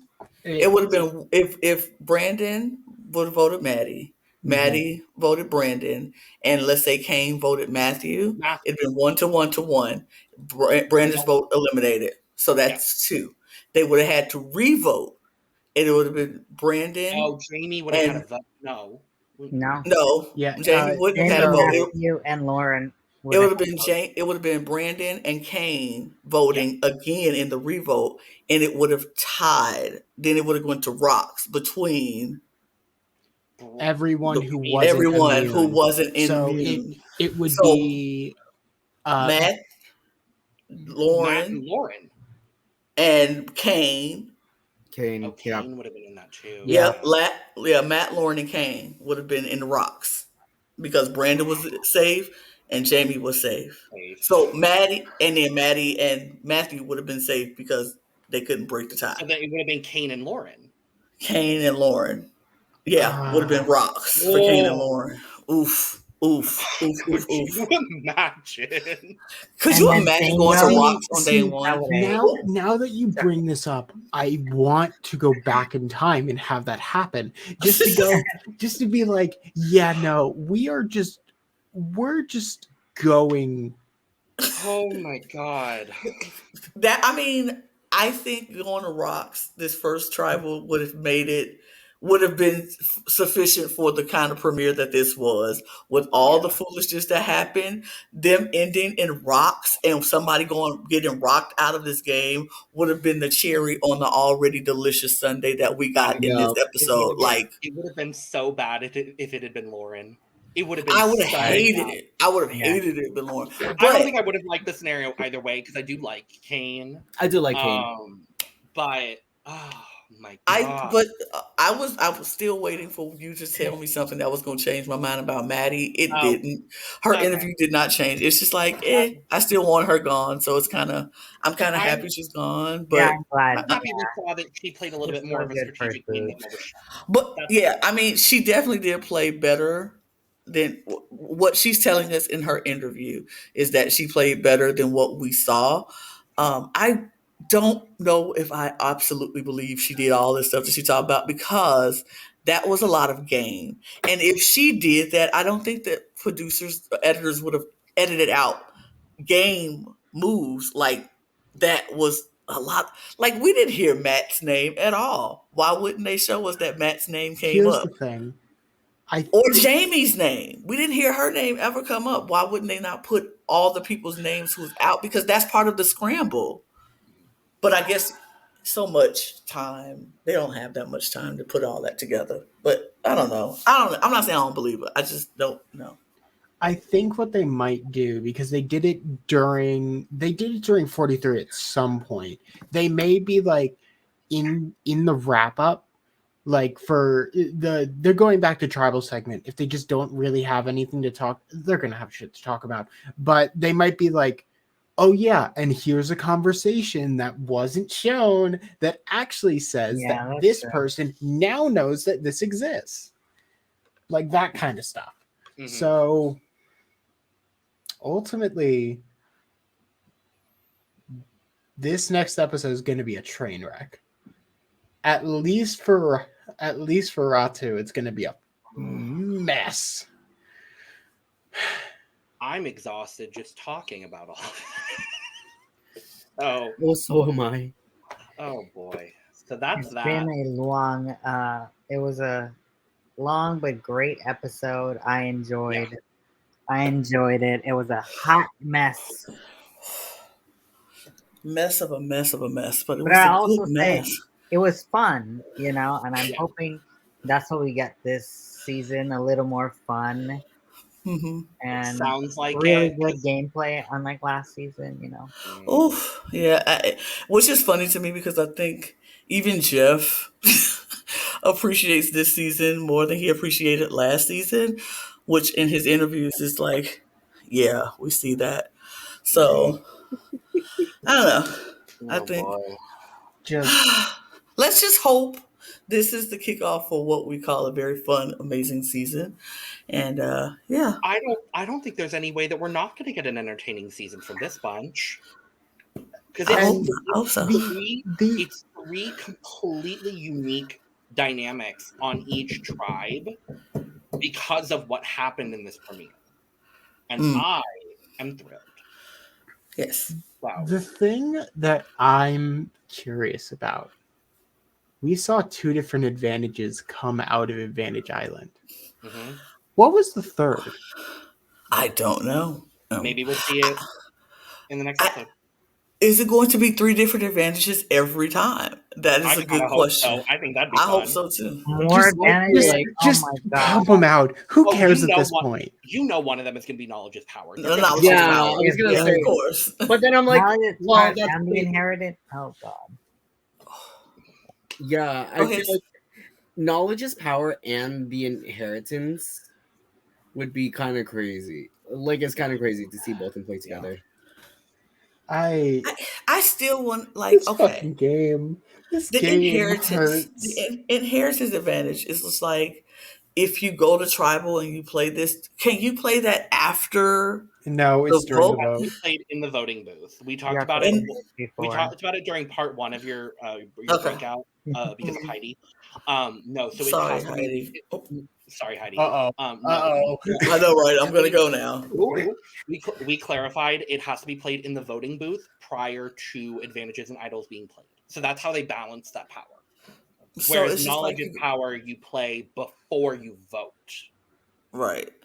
Right. So So okay. So the inheritance thing is just like so you go in the vote and say, I want you to play my power, and whoever has an advantage just has to give it to you.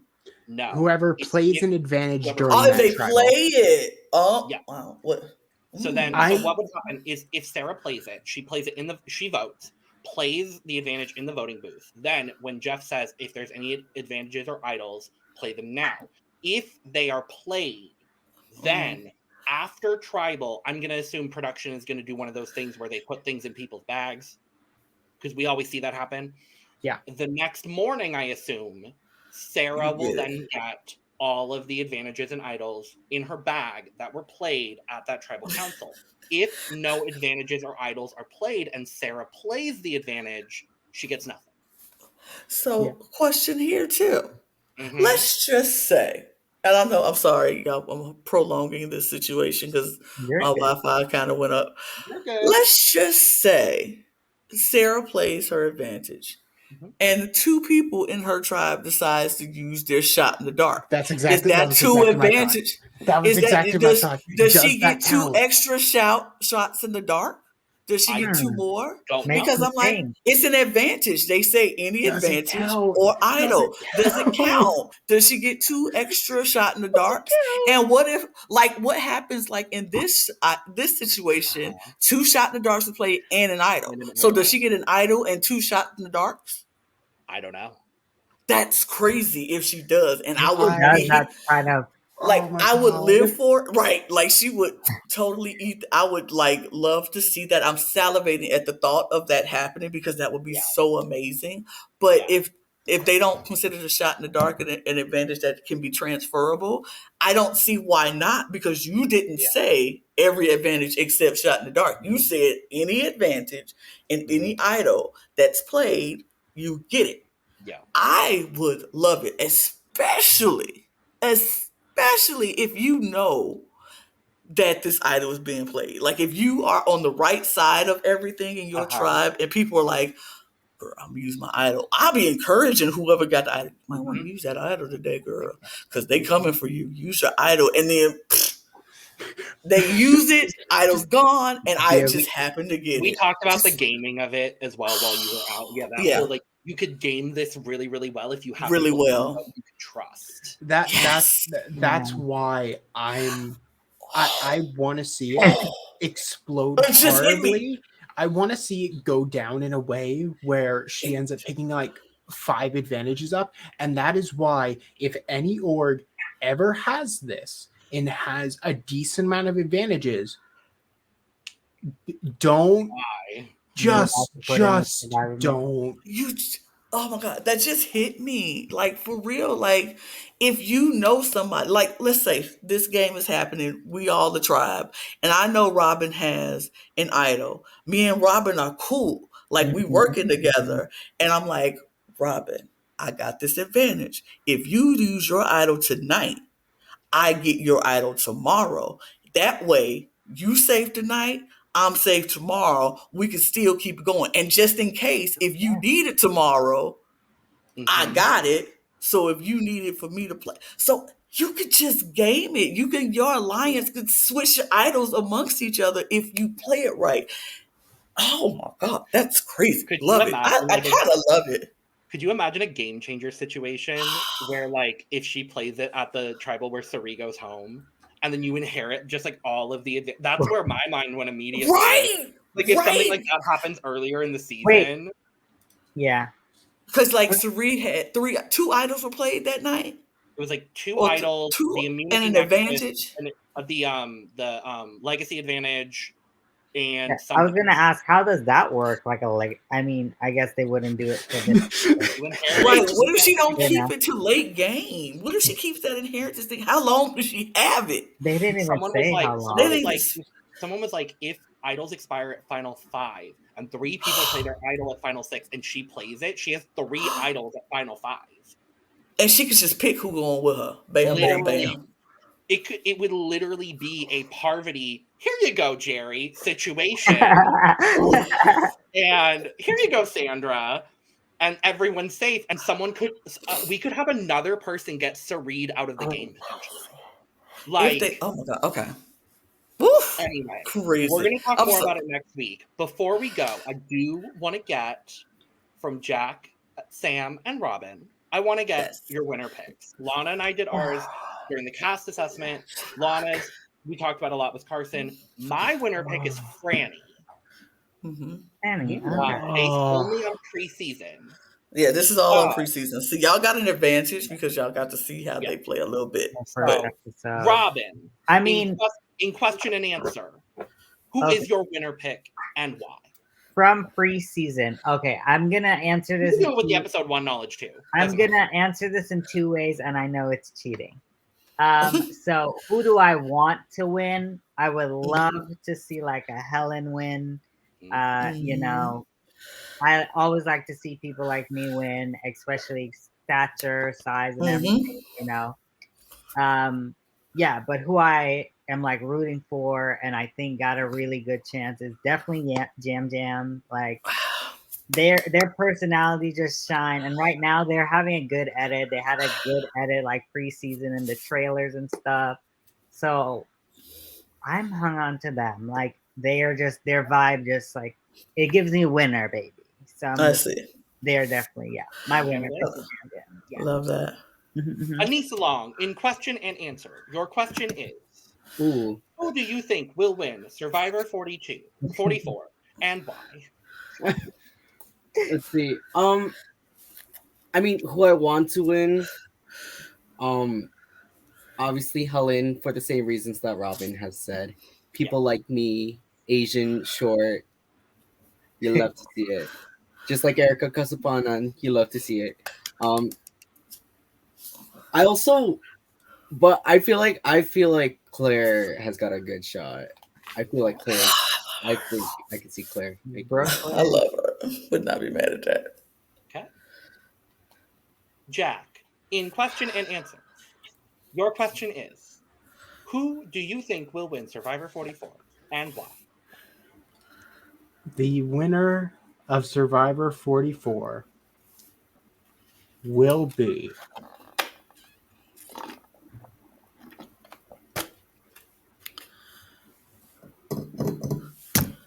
Don't keep us to suspense, Jack. Oh my god. The winner of Survivor 44 will be Matt.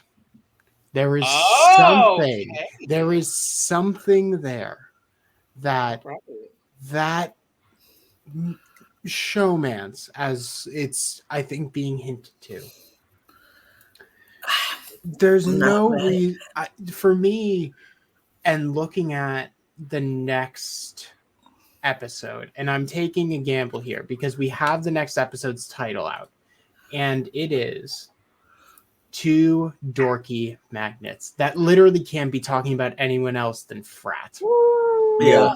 Yeah. I think what is going to happen is that something is going to happen with either between Franny and Matt. And either Franny is unfortunately going to go home and Matt now has a revenge storyline. or because I don't want that possibility. What is going to happen is that Franny and Matt will run Soka, and there's no swaps, probably. They make the merge together. They're the power couple. And at the end of the game, Matt wins by a narrow margin as they kiss and have a beautiful relationship. And and we have our modern day Boston Robyn Amber. Anyway, Matt, if that doesn't work out, my DMs are open. Oh wow. So am I. Not for a particular reason, maybe like money, but that also works. You know. I mean, my choice of eye candy is married, so temporary problem. Matthew. Or Matthew. Okay. Okay. You mean the man who climbed a rock? And yes, okay. He's adventurous. Okay. I see. You also have a taste for disaster men. Yes, I do. Okay. At least you're honest. I would like to throw something out there just for the record. And yes, Carson was my winner pick preseason. And I stick by that. I think he's going to do really well in this game. But I am not counting, because we didn't get to see this person a whole lot because they kept winning. And they didn't have to be. The person I'm thinking of? Josh. Oh, I'm not thinking of Josh. I'm thinking of Josh because, number one, I think he's going to surprise a lot of people. He's going to be so chill and laid back. People are going to like him. I think socially he's going to do great. I think if Soka keeps winning and they make it to the swap or whatever, I think he's going to be able to adapt really well within the other people of the tribe as long as he don't get swap screwed. Like, I think he'll do well. But it's something about him that I just like, and I think it sticks out for me. I think, he would be I watched the first episode. Now I get a feel of the people. He would be somebody who I would look at to go very far, even I might I say win this game. See, my mind went to Danny. I thought Danny too, but I think Danny's going to be one of those people that they get scared of towards individual immunity time. I agree. I think he could Jonathan his way close to the end. I think is kind of what might happen with him. But You think Danny? Danny. The firefighter, yeah. Oh, quick aside, and then I'll close it out. My roommate who I watched with had didn't see anything from preseason. Looks at Danny and he goes, "He looks like a firefighter." I'm like, "Oh, he is a firefighter." He is. He is. That's also his eye candy of the season, and I understand it. I understand too. I do too. You know what? He was the first to follow me from the season. Follow me on Instagram. It's true. Of course, love it. I don't know how. I'd never mentioned that man once on Instagram, but we'll take a follow. I was like, well, I must stand now. I wasn't feeling him, you know. Also, him in that water trying to take the damn mud off. Mm-hmm. It was not bad. Yeah. It was not bad. I was like, okay, maybe that wasn't such a bad challenge. Yeah, I know Bruce got hurt, but all of them in mud, and then they have to like Just wash it all off. I don't have anyone from this season yet, but Anyway. we're gonna get out of here because we've been here for 2 hours and 20 minutes. Oh my god, is it a lot?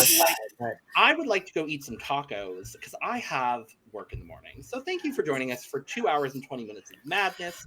Subscribe, like, share, hit the bell, follow all of us, get some merch, lanagcreations.etsy.com, link below. Yes. It's Follow right us. down there. We will be back next week with episode 2 of this god crazy season. Cheers. Cheers, everybody. Cheers to whatever the hell this season becomes.